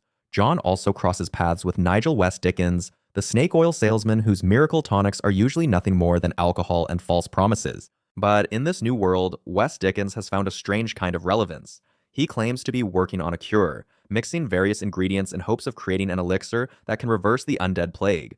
Whether his efforts are genuine or simply another con is unclear, but John has little choice but to explore every possibility. West Dickens sends him on various errands, collecting ingredients from across the frontier, each one supposedly essential to his cure. John complies, though he harbors serious doubts about whether a charlatan's tonic can solve a supernatural crisis. As John travels between settlements, helping survivors and searching for answers, he begins to notice patterns in the undead plague. The creatures are not uniformly distributed. They seem to emerge in greater numbers from certain locations, particularly cemeteries and burial grounds. It's as if the earth itself is vomiting up its dead, rejecting the bodies that were laid to rest. In some areas, John encounters undead that are different from the standard shambling corpses. There are bolters, fast-moving undead that can sprint after their prey with terrifying speed. There are bruisers, massive undead with enhanced strength that can withstand multiple headshots before falling. And there are retchers, grotesque creatures that can spit toxic bile at their victims. The plague is not just raising the dead, but transforming them into specialized predators. The supernatural nature of the crisis becomes even more apparent when John ventures into the wilderness. Animals, too, have been affected by the plague. Undead bears roam the forests, their fur matted with decay, their eyes glowing with unnatural light. Undead cougars stalk the plains. Even horses, those faithful companions of the frontier, have been transformed into skeletal mounts with burning eyes and an eerie resilience to damage. John discovers that he can actually break and ride these undead horses, creating one of the strangest sights imaginable: a living man riding a dead horse across the American frontier. The four horses of the apocalypse, as they come to be known, each possess unique abilities. War, pestilence, famine, and death herself become steeds that John can claim if he's skilled and brave enough to track them down. John's quest for answers eventually leads him to strange and unsettling encounters with figures from his past, now transformed by the plague. In Blackwater, he finds Landon Ricketts, the legendary gunslinger who taught him so much in Mexico. Even Ricketts, one of the fastest draws in the West, has fallen to the plague. Seeing this titan of the frontier reduced to a mindless corpse drives home the indiscriminate nature of the undead nightmare. The plague respects neither skill nor reputation. It takes everyone equally. But not everyone John encounters has succumbed to the infection. Throughout his travels, he meets pockets of survivors who have managed to hold out against the hordes. In Armadillo, Marshal Lee Johnson is coordinating the town's defense, organizing armed citizens to protect the barricades. In Thieves' Landing, even the criminals have banded together for survival, putting aside their usual lawlessness in favor of collective security. The apocalypse has a strange way of bringing people together, forcing cooperation between individuals who would normally be enemies. John finds himself helping all of them, clearing out undead infestations, rescuing trapped survivors, and delivering supplies to besieged settlements. One of the most significant encounters occurs when John meets Seth Briers, the treasure hunter who was always obsessed with finding buried riches. Seth, it turns out, may have inadvertently triggered the entire nightmare. In his endless digging through cemeteries and burial grounds, Seth uncovered an ancient Aztec mask, a relic of tremendous supernatural power. The mask, Seth explains with his usual unsettling enthusiasm, belonged to an Aztec princess who was sacrificed centuries ago. By removing it from her remains, Seth broke a seal that had kept dark forces at bay. The undead plague, according to this theory, is the result of an ancient curse being unleashed upon the land. This revelation points John toward Mexico, where the answers to the plague may lie. Crossing the border into Nuevo Paraíso, John finds that the southern territories have been just as devastated as the American frontier. The towns he liberated during the Revolution are now overrun with the dead. The people he helped free from oppression now face a different kind of tyranny, one that cannot be overthrown with bullets and bombs. In Chuparosa, John encounters Abraham Reyes, the revolutionary leader whose cause John supported. But Reyes has changed. The apocalypse has stripped away his charismatic veneer, revealing a coward more concerned with his own survival than the welfare of his people. The revolution that promised so much has crumbled in the face of supernatural horror. It's in Mexico that John learns more about the Aztec mask and its connection to the plague. Local legends speak of ancient curses and vengeful spirits, of sacrifices made to appease dark gods. The mask Seth stole was meant to contain the spirit of a betrayed princess, a woman who was murdered by her own people and whose rage has festered for centuries. By disturbing her rest, Seth allowed that rage to manifest as the undead plague. The solution, John realizes, is not scientific, but spiritual.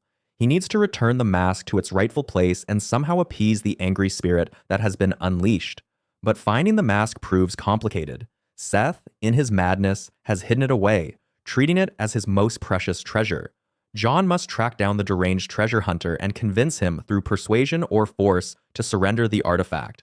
When he finally locates Seth, the encounter is both tragic and darkly comedic. Seth has fully embraced the apocalypse, seeing it as a kind of validation for his obsession with death and buried things. He speaks to the dead as if they were his friends. He seems almost disappointed by the prospect of the nightmare ending. But John, through a combination of threats and appeals to whatever shred of humanity remains in Seth, manages to obtain the mask. With the mask in hand, John must now determine how to use it. His search for information leads him to encounter various characters who offer conflicting advice. Some suggest the mask must be destroyed. Others insist it must be returned to the grave from which it was taken. A few believe that the mask must be used in a specific ritual to reverse the curse.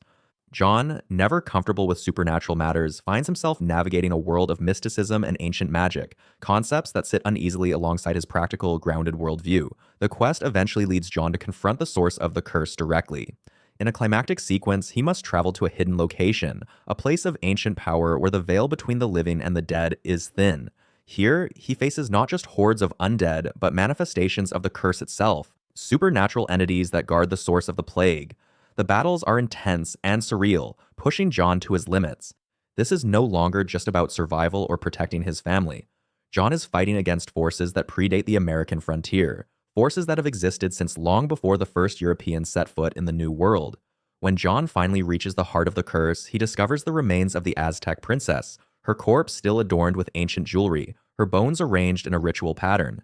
The mask must be returned to her, placed back upon her skull to reseal the curse. As John approaches, he can feel the weight of centuries pressing down upon him, the accumulated rage and sorrow of a woman who was betrayed and murdered by those she trusted. In this moment, John Marston, former outlaw and reluctant hero, becomes an unlikely mediator between the living and the dead, between the modern world and ancient powers. Placing the mask upon the princess's skull, John completes the ritual. The effect is immediate and dramatic. A wave of energy pulses outward from the burial site, spreading across the frontier like a supernatural shockwave. Wherever it passes, the undead begin to fall, their reanimated bodies finally succumbing to true death. The plague is lifted. The curse is broken. The nightmare is ending. John races back to Beecher's Hope, desperate to see if the cure has reached his family. As he approaches his ranch, he sees Abigail and Jack standing outside, fully restored, the infection purged from their bodies. The relief John feels in this moment is profound. After everything he has endured, after all the horrors he has witnessed, his family is safe. They have no memory of their time as undead, no recollection of the nightmare that gripped the frontier. For them, it's as if they simply lost a few days, waking from a deep and dreamless sleep. But the frontier remembers, the survivors remember. The mass graves filled with those who did not survive the plague stand as testament to what occurred. In the days following the lifting of the curse, communities begin the slow process of rebuilding. Towns that were overrun must be reclaimed and cleansed. Families must bury their dead, this time with the assurance that they will stay buried. The psychological scars of the undead nightmare run deep. People who witness their loved ones transformed into monsters must find ways to process that trauma. The frontier has always been a hard place, demanding resilience from those who choose to live there. But the undead plague tested that resilience in unprecedented ways. For John Marston, the experience raises profound questions about the nature of reality and his place in it. Throughout his life, John has been a practical man, dealing with concrete problems through direct action. Outlaws can be shot, debts can be paid, land can be worked. But the undead nightmare introduced him to forces beyond his understanding, to a world where the rules he relied upon no longer applied. How does a man like John reconcile his experience with the supernatural? How does he explain to himself what he witnessed and what he did? The game never provides clear answers to these questions, leaving John and us to grapple with the implications. It's worth noting that Undead Nightmare exists in a strange narrative space within the Red Dead universe. The events are never referenced in the main storyline of Red Dead Redemption or its prequel. Characters who die in Undead Nightmare appear alive and well in the canonical timeline. The apocalypse that seemed to consume the entire frontier leaves no lasting mark on the world we see in the main games. This has led to various interpretations among fans and scholars of the series. Some view Undead Nightmare as a literal alternate timeline, a branching path where different events unfold. Others see it as a tall tale, a story told around campfires, exaggerated and embellished with each retelling. Still others interpret it as a dream or hallucination, perhaps a fever dream John experiences during his time at Beecher's Hope. The developers at Rockstar Games have been deliberately ambiguous about the canonical status of Undead Nightmare. It's presented as a standalone expansion, separate from but connected to the main game. This ambiguity is actually part of its charm. By refusing to definitively place Undead Nightmare within or outside the main continuity, Rockstar allows it to exist as a what-if scenario, a playground where they can explore different tones and themes without being constrained by the established narrative. What makes Undead Nightmare particularly interesting from a thematic perspective is how it uses the zombie apocalypse genre to explore ideas already present in the Red Dead series. The main games are fundamentally about death and endings, about the twilight of the Old West and the men who cannot adapt to a changing world. Undead Nightmare takes these themes and makes them literal. The dead refuse to stay buried, just as the Old West refuses to die quietly. The frontier is overrun by remnants of the past, by corpses that should have been laid to rest but instead continue to walk and threaten the living. In this sense, the undead can be read as a metaphor for the persistence of history, for the way the past continues to haunt the present. John's role in Undead Nightmare also parallels his role in the main story. In both narratives, he is a man trying to protect his family and secure a peaceful future, but he is constantly pulled back into violence and chaos. In the main game, it's his outlaw past that won't release him. In Undead Nightmare, it's a literal curse from ancient history. The structure is the same. John wants peace but is forced to become a warrior once more. This repetition reinforces one of the central tragedies of John's character. No matter how hard he tries to escape violence, circumstances conspire to drag him back into it. Whether those circumstances are federal agents or undead hordes, the result is the same. John cannot rest. The game also uses its supernatural premise to explore the mythology and folklore of the American frontier. The Old West has always been a place of legends, of larger-than-life figures and impossible tales. Cowboys and outlaws become folk heroes. Gunslingers achieve mythical status. The line between history and legend blurs.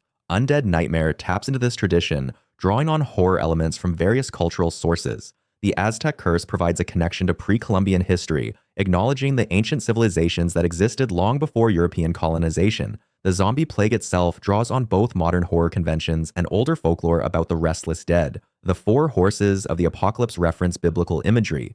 The game becomes a melting pot of different mythological traditions, all converging on the American frontier. From a gameplay perspective, Undead Nightmare transforms the familiar landscape of Red Dead Redemption into something alien and threatening. Towns that were once safe havens become danger zones. The wilderness, always somewhat perilous, becomes actively hostile. Players must adapt their strategies, learning the specific weaknesses of different undead types, managing resources more carefully, and approaching situations with different tactics than they would use against living enemies. The game introduces new challenges, such as defending settlements from undead attacks, rescuing survivors, and hunting the mythical creatures that now roam the land. One of the most memorable aspects of Undead Nightmare is its atmosphere. The game uses lighting, sound design, and environmental details to create a sense of dread and unease. The sky often has a sickly green tint. Fog rolls across the landscape at night. The moans of the undead echo in the distance. Towns are lit by firelight and lanterns, creating pockets of illumination in an otherwise dark world. The soundtrack shifts from the melancholic Western themes of the main game to something more ominous and unsettling. Every element works together to create a world that feels fundamentally wrong, a frontier corrupted by supernatural forces. The expansion also includes moments of dark humor that provide relief from the horror. John's reactions to the absurdity of his situation are often dryly comedic. His interactions with characters like Seth and Wes Dickens have a sardonic quality. The very premise of a Western zombie apocalypse has an inherent absurdity that the game acknowledges and embraces. This tonal balance, mixing genuine horror with occasional levity, prevents the experience from becoming oppressively grim while still maintaining tension and stakes. As John's journey through Undead Nightmare concludes and normalcy returns to the frontier, there's a sense that something fundamental has changed, even if that change is not reflected in the physical world. The people who survived the nightmare carry the memory of it. They know on some level that the rational world they inhabit is thinner and more fragile than they believed. Ancient powers sleep beneath the surface of the land. Curses can be awakened. The dead can walk. These truths, once known, cannot be unknown. For John personally, the experience adds another layer to his already complex relationship with violence and death. He has now fought not just living men, but the dead themselves. He has confronted supernatural evil and emerged victorious. But victory in Undead Nightmare feels different from victory in a gunfight or robbery. There's no satisfaction in it, no sense of accomplishment. John saved his family and helped restore order to the frontier, but he did so by engaging with forces he doesn't understand and cannot control. The experience leaves him, and us, with a profound sense of unease. The ambiguous nature of Undead Nightmare's place in the Red Dead timeline actually enhances its impact. By existing in a liminal space, neither fully canonical nor completely dismissed, it becomes a story about possibility and uncertainty. It suggests that the world of Red Dead Redemption contains depths and mysteries that the main narrative only hints at. The frontier is not just a place of historical transition, but a land where ancient powers still hold sway, where the boundary between the natural and supernatural is permeable. In the years since its release, Undead Nightmare has been recognized as one of the most successful and ambitious game expansions ever created. It takes the foundation of Red Dead Redemption and builds something entirely new upon it, a complete experience that stands on its own while also complementing the main game. It demonstrates Rockstar's willingness to experiment with their established franchises, to take creative risks and explore different genres and tones. The expansion proved that the Red Dead universe was flexible enough to accommodate wildly different stories while still maintaining its essential character. The legacy of Undead Nightmare extends beyond its immediate impact. It influenced how other developers approach downloadable content and expansions, showing that additional content could be more than just extra missions or cosmetic items. It could be a fully realized alternate experience with its own narrative arc, themes, and gameplay innovations. The success of Undead Nightmare likely contributed to Rockstar's confidence in creating substantial expansions for their games. Though, interestingly, Red Dead Redemption 2 has not received a similar supernatural expansion, leaving Undead Nightmare as a unique experiment in the series. Thematically, Undead Nightmare serves as a dark mirror to the main Red Dead Redemption story. Both narratives end with John at his ranch, reunited with his family, having overcome tremendous obstacles. But we know from the main game's ending that this piece is temporary. John's past will catch up with him. His story will end in tragedy. Undead Nightmare, despite its supernatural premise, actually offers a more optimistic conclusion. The curse is lifted. The family is saved. There's no Edgar Ross waiting in the wings to destroy everything John has built. In this alternate version of 1911, John gets to keep his happy ending, at least for a while. The irony is that the timeline with zombies and ancient curses is actually kinder to John Marston than the real timeline. This contrast raises interesting questions about fate and agency in the Red Dead universe. In the canonical timeline, John's fate seems predetermined. His past as an outlaw makes his eventual downfall inevitable. The forces of civilization and progress that he cannot escape will ultimately destroy him. But in Undead Nightmare, John faces a different kind of inevitability, a supernatural curse that threatens everyone equally. And unlike his confrontation with the federal government, John can actually win against the supernatural threat. He can break the curse and save his family. The supernatural apocalypse, paradoxically, is more defeatable than the march of history. As the undead plague fades and the frontier returns to normal, the people who survived must integrate their experience into their understanding of the world. Some will rationalize what they saw, finding natural explanations for supernatural events. Others will embrace the mystery, incorporating the undead nightmare into their personal mythology. A few will be forever changed, unable to return to their previous lives after witnessing such horror. The frontier moves forward, but it carries the memory of those strange days in 1911 when the dead walked and an ancient curse threatened to consume everything. For players experiencing Undead Nightmare, the expansion offers a different lens through which to view the Red Dead universe. It reveals the flexibility of the setting, its ability to accommodate different types of stories. The meticulously researched historical detail that characterizes the main games coexists with supernatural horror. The grounded, realistic portrayal of frontier life shares space with zombie bears and mythical horses. This range demonstrates the richness of the world Rockstar has created, a world that can support both intimate character dramas and apocalyptic horror stories. Undead Nightmare also functions as a meditation on the horror genre itself, particularly the zombie apocalypse subgenre that has become so prevalent in popular culture. By transplanting that genre into the Old West setting, the game highlights certain thematic connections. Both westerns and zombie stories deal with survival in hostile environments. Both explore how people maintain civilization in the face of chaos. Both examine the thin line between order and anarchy. The zombie apocalypse, in many ways, is a natural fit for the frontier setting, and Undead Nightmare exploits that fit to create something that feels both fresh and familiar. The religious and spiritual dimensions of Undead Nightmare deserve particular attention. The game is filled with references to divine judgment, apocalyptic prophecy, and ancient curses.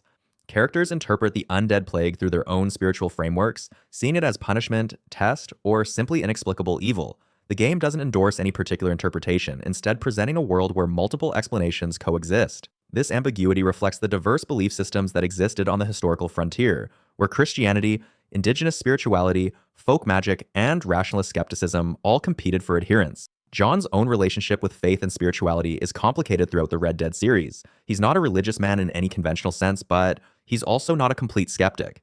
He believes in right and wrong, in debt and obligation, in the importance of family and loyalty. These beliefs form a kind of personal code that guides his actions. Undead Nightmare tests that code by confronting John with phenomena that defy his understanding. How does a man who relies on practical solutions deal with a supernatural curse? John's answer is characteristically direct. He investigates, he fights, and he does whatever is necessary to protect his family. His approach to the apocalypse is the same as his approach to any other problem, which is both admirable and somewhat tragic. John cannot change who he is, even when faced with the impossible. The visual design of Undead Nightmare deserves recognition for how effectively it transforms the familiar world of Red Dead Redemption. The game uses color grading, lighting, and environmental effects to create a distinct aesthetic. The warm, golden tones of the main game give way to cooler, more sickly hues. The sky often has an unnatural color, suggesting atmospheric corruption. Settlements are shown in various states of decay and desperation, with makeshift barricades and signs of hasty fortification. The undead themselves are rendered with disturbing detail, their decomposing bodies and unnatural movements creating visceral horror. Every visual choice reinforces the sense that this is a world out of joint, where natural law has been suspended. The sound design is equally important in establishing atmosphere. The ambient sounds of the frontier, normally filled with wildlife and wind, are now punctuated by the groans and shuffling of the undead. Music cues signal danger and build tension. The voice acting conveys the desperation and fear of survivors. Even silence is used effectively, creating moments of eerie calm before the next attack. The audio landscape of Undead Nightmare is carefully crafted to keep players in a state of unease, never quite comfortable, always aware that danger could emerge at any moment. As we consider Undead Nightmare's place in the broader Red Dead timeline, we must acknowledge its unique status. It occupies the same temporal space as the events of Red Dead Redemption, that crucial period in 1911 when John is working for the federal government and then briefly enjoying his freedom. But it diverges from those events, creating an alternate path where different challenges arise. This divergence is never explained within the game's fiction. There's no moment where timelines split or alternate realities are explicitly invoked. Undead Nightmare simply presents itself as another story about John Marston in 1911, leaving players to determine for themselves how it relates to the canonical narrative. This approach to storytelling, where canon is deliberately ambiguous, reflects a postmodern sensibility that's increasingly common in video games. Rather than insisting on a single authoritative version of events, Rockstar allows multiple versions to coexist. Players can choose which story they consider real, or can embrace both as equally valid interpretations of the Red Dead universe. This flexibility respects player agency and imagination, acknowledging that video game narratives are inherently participatory. The story exists not just in the game itself, but in the player's experience and interpretation of it. Stepping away from the supernatural chaos of the Undead Nightmare and returning to the harsh reality of the dying West, we arrive at the year 1911, the setting for the original Red Dead Redemption. This is where the story of John Marston truly begins for most players, and where the consequences of the Van der Linde gang's collapse come full circle. The frontier that once offered freedom and possibility has been almost entirely tamed, and the federal government now possesses the reach and power to enforce its will across even the most remote corners of the American West. For men like John Marston, who spent their youth running from the law, there is nowhere left to hide. John Marston has spent the years since the gang's dissolution attempting to build a legitimate life. After leaving Dutch and the others behind, he settled down with his wife Abigail and their son Jack at a ranch called Beecher's Hope in the state of West Elizabeth. It's a modest spread, nothing grand, but it represents everything John never had growing up: stability, family, a future that doesn't involve looking over his shoulder. He's worked hard to become a rancher, to leave his outlaw past behind, to give Jack the kind of childhood he himself never experienced. For a few years, it seems like he might actually succeed in escaping the life he once led. But the past, as John will learn, is never truly past. In 1911, federal agents arrive at Beecher's Hope with a proposition that isn't really a proposition at all. Edgar Ross and Archer Fordham, representatives of the Bureau of Investigation, have been tasked with eliminating the last remnants of the outlaw gangs that once plagued the American frontier. The Bureau of Investigation, which would later become the Federal Bureau of Investigation, or FBI, was established in 1908 as the investigative arm of the United States Department of Justice. By 1911, it had become a symbol of federal authority and the government's determination to bring law and order to every corner of the nation. Ross, in particular, is ambitious and calculating, a man who sees the eradication of outlaws as his ticket to recognition and advancement. The agents have done their research. They know about John's past with the Van der Linde gang. They know about the robberies, the murders, the years spent running from the law, and they know that several members of that gang are still at large, still living as outlaws in defiance of the new order.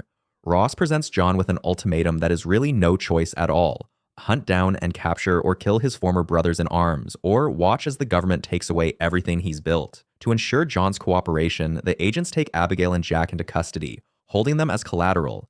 The message is clear: John's family will be returned to him only when his former gang members are dead or behind bars. It's a cruel irony that John, who spent years trying to leave his violent past behind, is now forced to embrace it again by the very government that claims to represent civilization and order.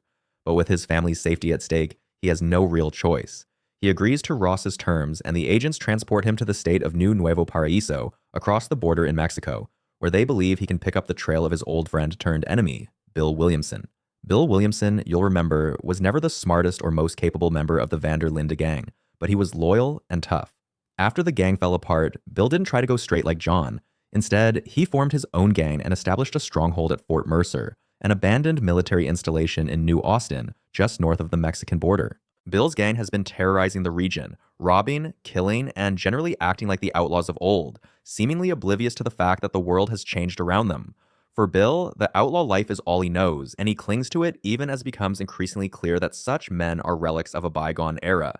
John's first move is to approach Fort Mercer directly, hoping to talk Bill into surrendering peacefully. It's a naive hope, perhaps born from some lingering sense of the camaraderie they once shared. John rides up to the fort and calls out to Bill, identifying himself and trying to reason with him. But Bill, paranoid and hostile, refuses to even show himself. Instead, he mocks John from behind the fort's walls, calling him a traitor and a fool for thinking he could just walk away from the outlaw life. The conversation ends with Bill's men opening fire on John, and in the chaos, John is shot and left for dead outside the fort's gates. This opening sequence establishes the tone for everything that follows. John isn't a hero in the traditional sense. He's a man trying to survive, trying to protect his family, forced into violence not by choice but by circumstance. The game, and the story it tells, is deeply interested in the moral ambiguity of John's situation. Is he doing the right thing by hunting down his former friends? Is he a victim of government overreach, or is he simply facing the consequences of his own past actions? These questions hang over the entire narrative. John is found and nursed back to health by a rancher named Bonnie McFarlane, whose family owns a spread called McFarlane's Ranch in the Hennigan-Stead region of New Austin. Bonnie is a capable, independent woman who runs much of the ranch's day-to-day operations, and she represents a kind of honest, hard-working frontier spirit that contrasts sharply with the violence and corruption John encounters elsewhere. As John recovers, he helps out around the ranch, herding cattle, breaking horses, and dealing with various problems that arise. It's work he's familiar with from his time at Beecher's Hope, and there's a sense that this is the kind of life John would choose if he could, a life of honest labor rather than gunfights and bloodshed. But John can't stay at the ranch forever. He has a job to do, and Bill Williamson isn't going to capture himself. Through Bonnie and other contacts in the region, John begins to build a network of allies and information sources. He meets Marshall Lee Johnson in the town of Armadillo, the largest settlement in New Austin. Johnson is a lawman of the old school, more interested in keeping the peace than in strict adherence to the letter of the law. He's skeptical of the federal agents and their methods, but he's willing to work with John, recognizing that getting rid of Bill Williamson would benefit everyone in the region. John also encounters a colorful cast of characters who represent different aspects of the dying West. There's Nigel West Dickens, a conman and snake oil salesman who speaks in flowery, exaggerated language and is always working some kind of angle. There's Seth Briers, a disturbed treasure hunter who lives among the dead and speaks to corpses. There's Irish, a drunk and a liar whose real name is never revealed, perpetually scheming and perpetually broke. These men are all, in their own ways, relics of a frontier that's disappearing, people who don't quite fit into the civilized world that's emerging. Through these various contacts, John learns that he'll need help to assault Fort Mercer successfully. Bill has too many men, and the fort's defenses are too strong for a solo attack. John begins working to gather allies and resources, completing various tasks and missions that gradually build toward the assault. He helps the army deal with bandits, assists Marshal Johnson with law enforcement duties, and even gets involved in some morally questionable activities, all in service of his ultimate goal. One of the people John works with during this period is a man named Landon Ricketts, a legendary gunslinger who now lives in Mexico. Ricketts is everything John might have become if he'd stayed an outlaw, a man whose skill with a gun made him famous but who now lives in semi-retirement, his glory days behind him. Ricketts serves as something of a mentor to John, though John is already plenty skilled with firearms himself. More importantly, Ricketts provides a glimpse of what awaits even the most successful gunmen: obsolescence, a world that has moved on and left them behind. Eventually, John gathers enough support to launch an assault on Fort Mercer. With the help of Marshal Johnson's deputies and the various unsavory characters John has recruited, they attack the fort in force. The battle is intense, with gunfire echoing across the New Austin desert as John and his allies fight their way through Bill's gang. But when they finally breach the fort's defenses and storm inside, they discover that Bill isn't there. He's fled south across the border into Mexico, seeking refuge with another former member of the van der Linde gang, Javier Escuela.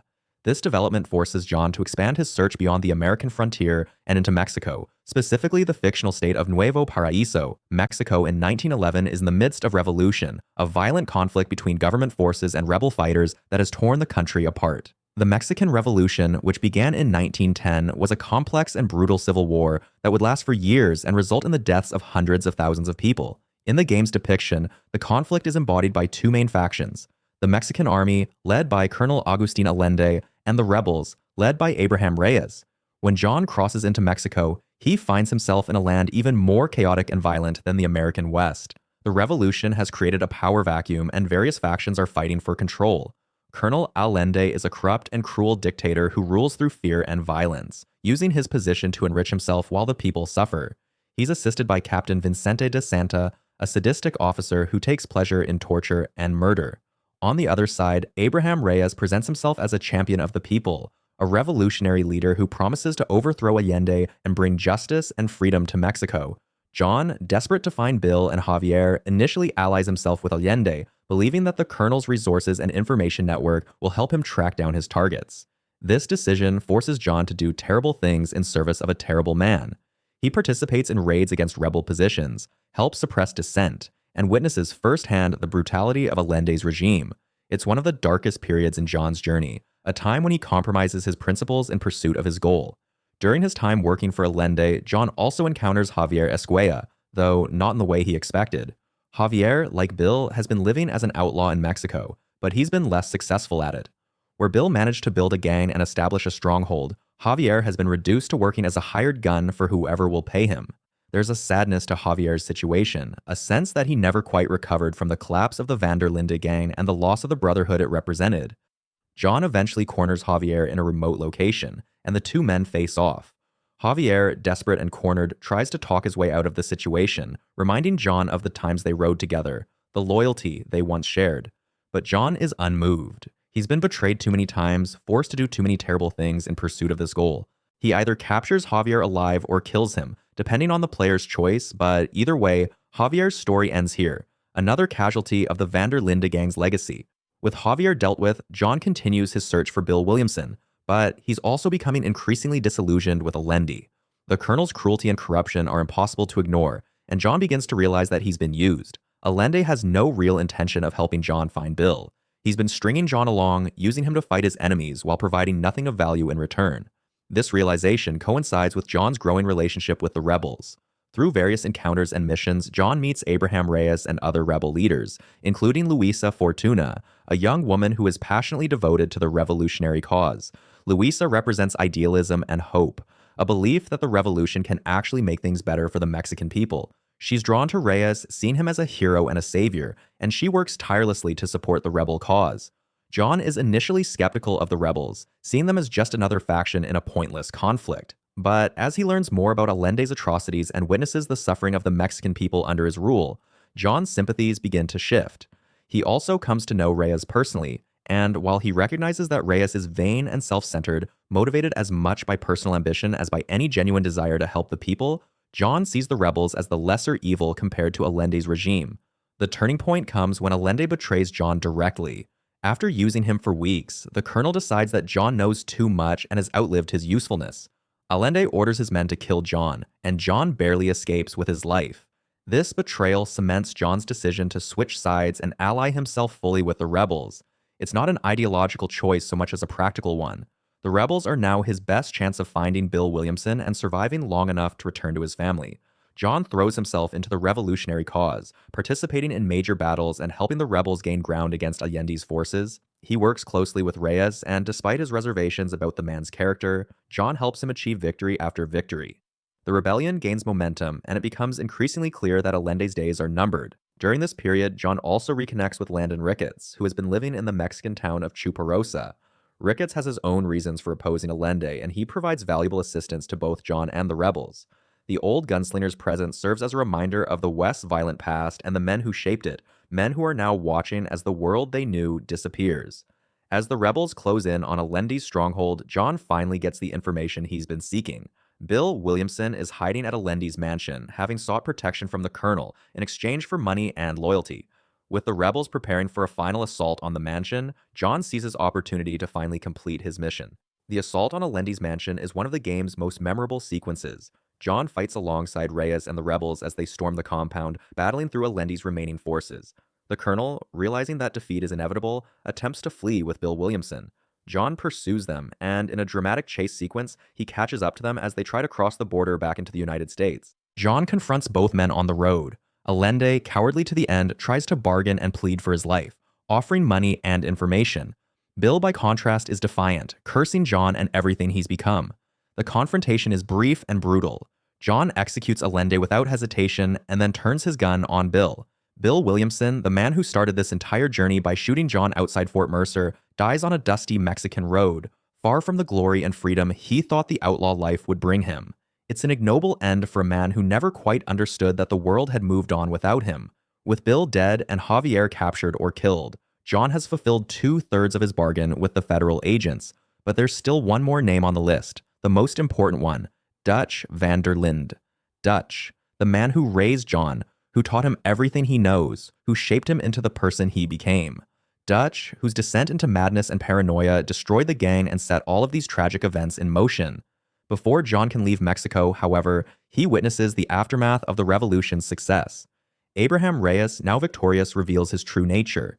The idealistic revolutionary rhetoric was just that, rhetoric. Reyes is as corrupt and self-serving as Allende ever was, interested only in power and personal gratification. Luisa, the young woman who believed so passionately in the cause, is cast aside and forgotten, her idealism crushed by the reality of Reyes's character. It's a bitter lesson about the nature of revolutions and the men who lead them, and it reinforces John's cynicism about politics and grand causes. John returns to the United States and reunites with agents Ross and Fordham. They're pleased with his progress, but remind him that the job isn't finished. Dutch van der Linde is still alive, still free, and until he's dealt with, John's family remains in government custody. The agents have received intelligence that Dutch is hiding somewhere in the mountains of West Elizabeth, leading a new gang of Native Americans and other outcasts who have been displaced by the march of civilization. West Elizabeth in 1911 is a state in transition.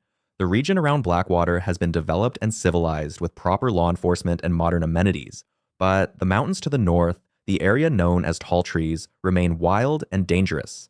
It's here that Dutch has made his final stand, gathering around him a group of men who, like him, refuse to accept that their way of life is over. John travels to Blackwater and meets with various contacts who can help him locate Dutch. He also encounters Professor Harold McDougall, an academic from Yale University who is studying the Native American tribes of the region. McDougall represents a particularly ugly aspect of the era's racism and colonialism, treating the Native Americans as subjects to be studied rather than as people, all while claiming to be helping them. His presence serves as a reminder that the violence and oppression of the frontier took many forms, not all of them involving guns. Through McDougall and others, John learns that Dutch is hiding with a group led by a Native American named Nastas.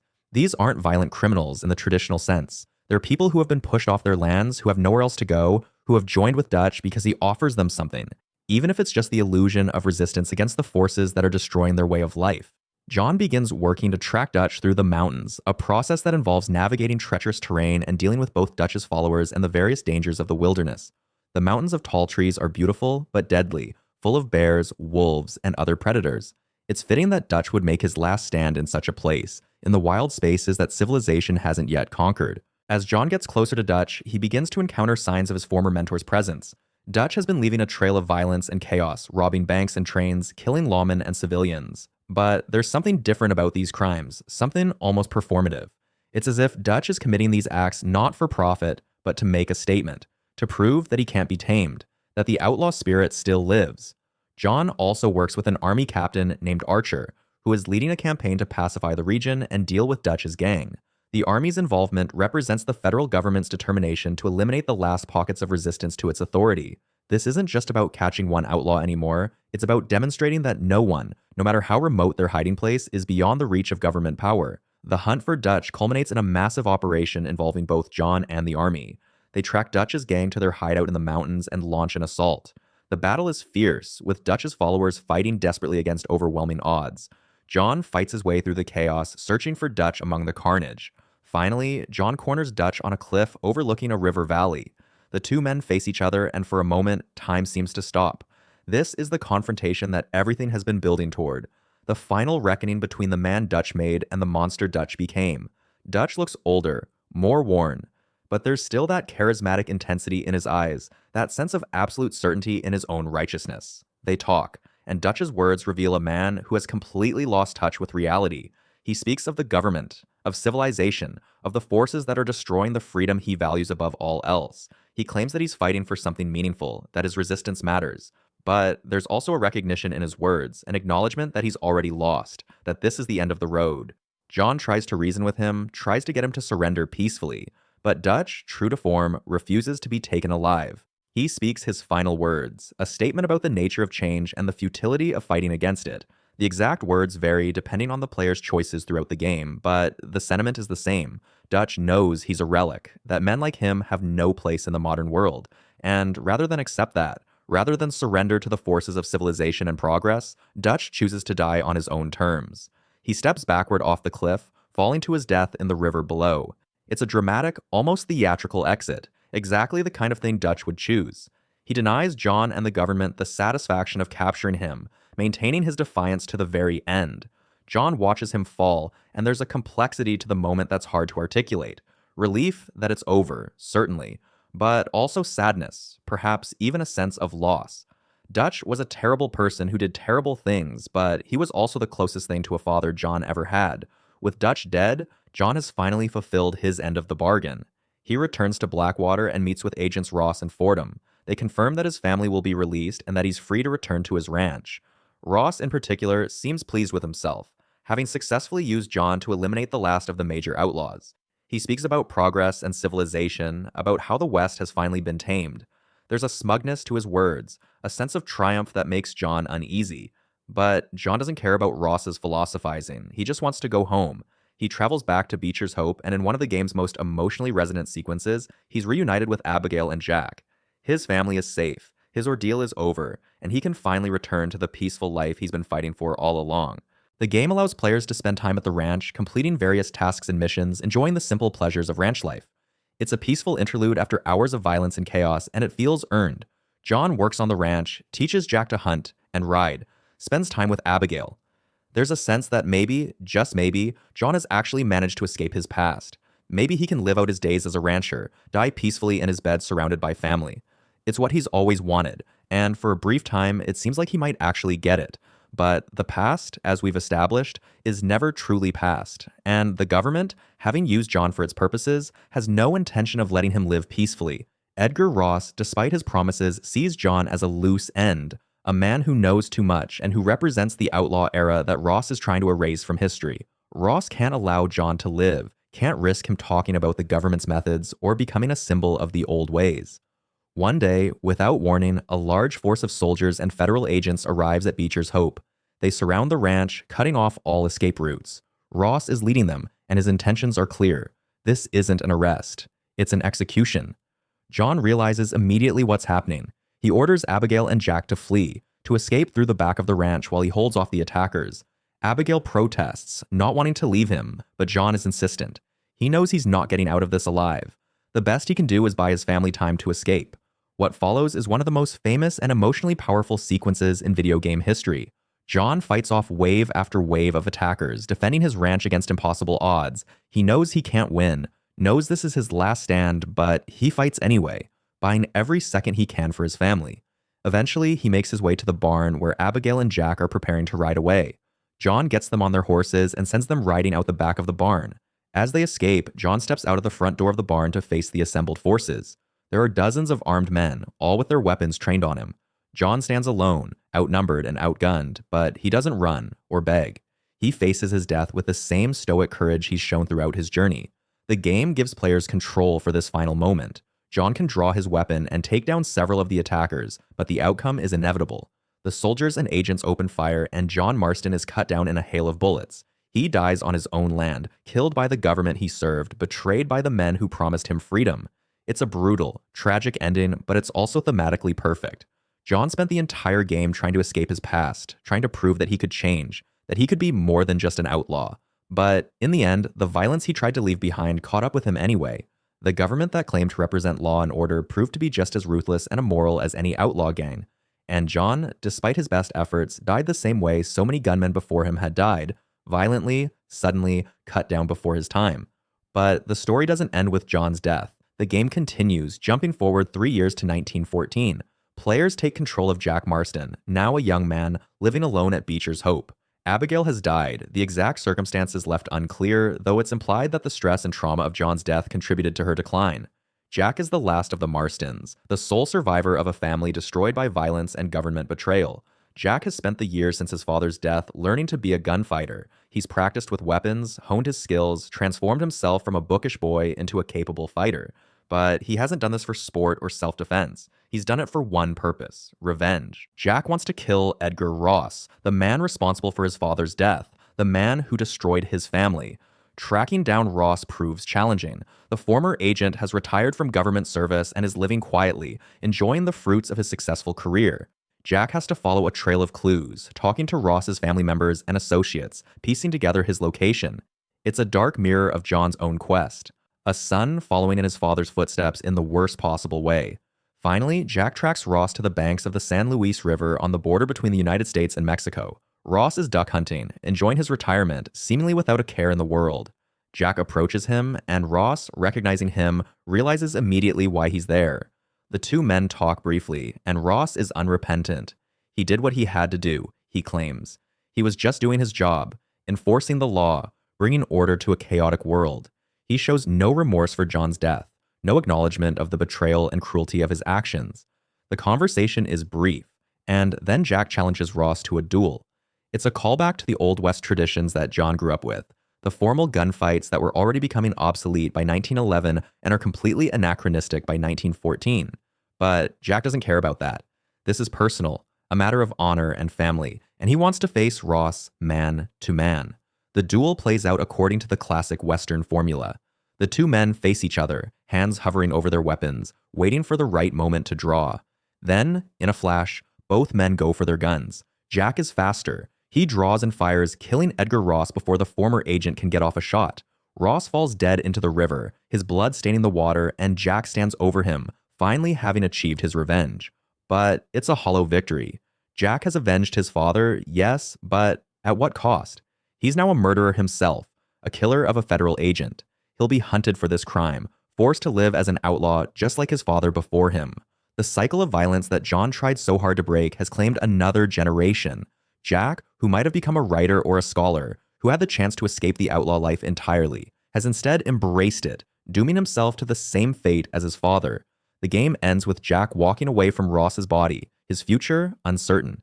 He's the last of the von der Linde gang's legacy, the final product of Dutch's philosophy and John's choices. And he's alone, without family or purpose, defined entirely by violence and revenge. It's a bleak ending, a statement about the futility of violence and the way trauma and pain echo across generations. The story of Red Dead Redemption is ultimately a tragedy, a meditation on the death of the Old West, and the men who couldn't adapt to the changing world.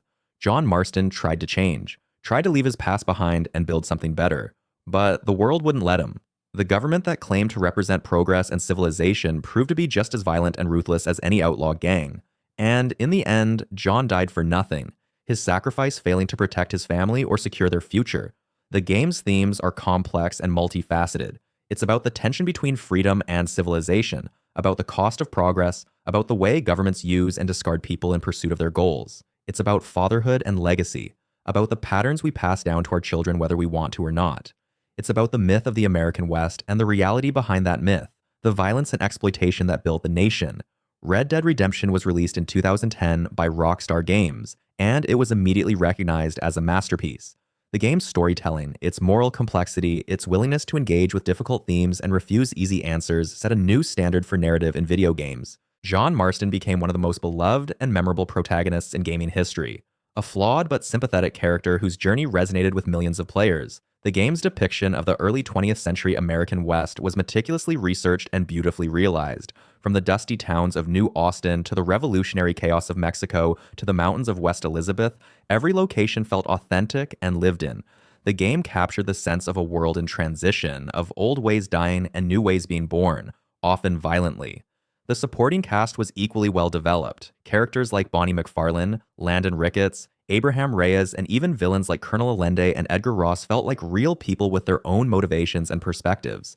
The game avoided simple moral judgments, instead presenting a world where almost everyone was compromised in some way, where survival often required moral flexibility. The gameplay itself was revolutionary for its time, combining third-person shooting with an open-world structure that allowed players to explore and engage with the world at their own pace. Players could hunt animals, play poker, help strangers in need, or just ride through the wilderness enjoying the scenery. The game trusted players to create their own stories within the framework it provided, but it was the story ultimately that made Red Dead Redemption special. The tale of John Marston's doomed quest for redemption, his betrayal by the government he served, and his son's descent into violence in pursuit of revenge created a narrative that was both epic in scope and intimately personal. It was a story about America itself, about the myths we tell ourselves and the realities we try to forget.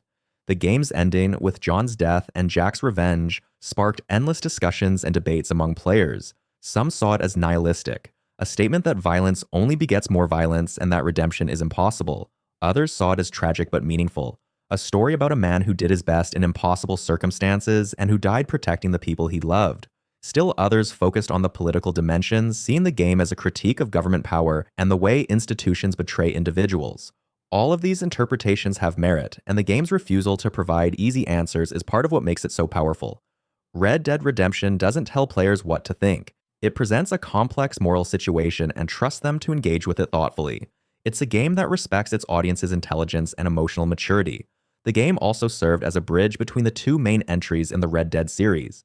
While Red Dead Redemption 2 would later tell the story of the Van der Linde gang's collapse in greater detail, the original game established the emotional stakes and the tragic trajectory that would define the entire saga. John Marston's story is the heart of the series, the lens through which everything else is viewed. In the years since its release, Red Dead Redemption has been recognized as one of the greatest video games ever made. It's been praised for its storytelling, its world building, its themes, and its emotional impact. It demonstrated that video games could tell stories as complex and meaningful as those in any other medium, that they could grapple with serious themes and create genuinely moving experiences. The game's influence can be seen throughout the industry. It raised the bar for open-world design, for narrative complexity, for the integration of story and gameplay. It showed that players were hungry for mature, thoughtful stories that didn't talk down to them or shy away from difficult subject matter. And it proved that a video game western, a genre that had been largely dormant for years, could be both commercially successful and critically acclaimed. For players who experienced John Marston's journey in 1911, who watched him struggle and fight and ultimately fail to escape his past, the impact was profound. The game created an emotional connection that went beyond simple entertainment. Players cared about John, about his family, about his quest for redemption, and when he died on the porch of his barn, cut down by the government he served, it felt like a genuine loss. The epilogue with Jack Marston added another layer of tragedy. Seeing the boy who John had tried so hard to protect transformed into a killer, seeing him throw away his future for revenge, drove home the cyclical nature of violence and the way it destroys everything it touches. Jack's final confrontation with Edgar Ross in 1914 provided a sense of closure, but it was bittersweet at best. Ross was dead, but so was everything the Marston family might have been. Red Dead Redemption's story is ultimately about the impossibility of escape. John couldn't escape his past, couldn't outrun the consequences of his choices, couldn't protect his family from the violence that defined his life.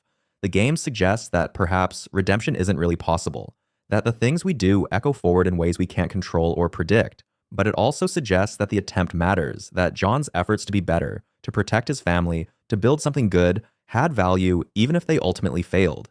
It's a complex, nuanced message, and it's delivered through a story that is by turns thrilling, heartbreaking, and thought-provoking.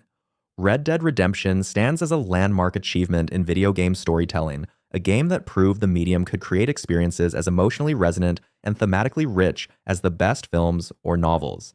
And at its center is John Marston, a flawed man trying to do right in a world that won't let him, whose story continues to move and inspire players more than a decade after its release. And so we come to the end of our journey through the complete Red Dead Redemption timeline, a sprawling epic that spans more than 3 decades of American history and follows the inexorable march of civilization across the untamed frontier. What began in 1899 with Dutch van der Linde's gang fleeing through a blizzard after a botched ferry robbery in Blackwater ultimately concludes in 1914 with John Marston's son Jack standing over the body of Edgar Ross, the federal agent who orchestrated his father's death, finally exacting revenge, but in doing so becoming the very thing his parents tried to save him from. Throughout this timeline, we have witnessed the death of the Old West in all its brutal, melancholic glory, watching as outlaws, gunslingers, and free spirits were systematically hunted down, killed, or forced to adapt to a rapidly modernizing world that no longer had a place for them. The Van der Linde gang, once a family bound by loyalty and Dutch's charismatic vision of freedom from society's constraints, fractured and fell apart as the pressures of civilization closed in around them, with members either dying in shootouts, being captured and hanged, or scattering to the winds in desperate attempts to survive. Arthur Morgan, the gang's most loyal enforcer, found redemption in his final days by helping John Marston and his family escape, sacrificing himself so that at least one member of their doomed family might have a chance at a peaceful life. But that peace was always an illusion, a temporary reprieve in a world where the past never truly stays buried. John Marston, the reluctant hero of the first Red Dead Redemption, spent years trying to leave his outlaw life behind, working an honest ranch with his wife Abigail and son Jack, only to be dragged back into violence when the federal government kidnapped his family and forced him to hunt down his former brothers in arms. His quest took him across the American Southwest and into Mexico, where he became entangled in a revolution, witnessed the corruption and brutality on both sides of the law, and ultimately tracked down Bill Williamson, Javier Escuela, and finally Dutch van der Linde himself, who chose to throw himself off a cliff rather than be taken alive, his final words lamenting that the government would simply find another monster to justify their actions. Even after completing his mission and being reunited with his family, John could not escape his past, as Edgar Ross and the Bureau of Investigation betrayed him, leading an army to Beecher's Hope and gunning him down in front of his own barn, while Abigail and Jack fled to safety. The torch then passed to Jack Marston, who buried both his father and mother, the latter having died of grief and illness just 3 years after John's murder, and grew from an innocent boy who loved reading books into a hardened young man capable of tracking down and killing a federal agent in a duel. The themes that run through this entire timeline are consistent and unrelenting: the impossibility of escaping one's past, the inevitable triumph of so-called civilization over individual freedom, the corruption that festers within institutions that claim to represent law and order, and the tragic cycle of violence that consumes generation after generation. Dutch van der Linde's philosophy, his belief that society was a trap and that true freedom could only be found outside its bounds, was ultimately proven both right and wrong. He was right that the government and the wealthy elite sought to control and exploit the common man, that the march of progress often meant the destruction of ways of life and the persecution of those who refused to conform.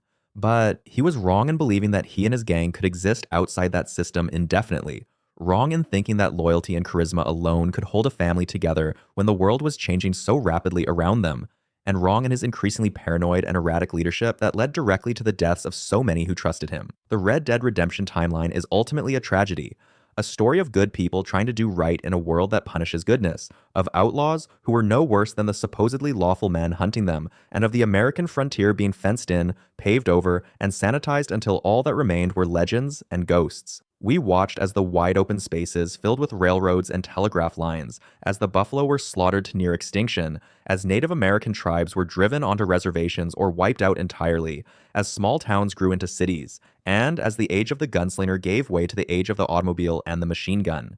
Every major character in this saga, from Arthur Morgan to John Marston to Dutch van der Linde to Sadie Adler to Charles Smith, was shaped by violence and ultimately consumed by it in one way or another, whether through death, trauma, or the necessity of becoming someone they never wanted to be.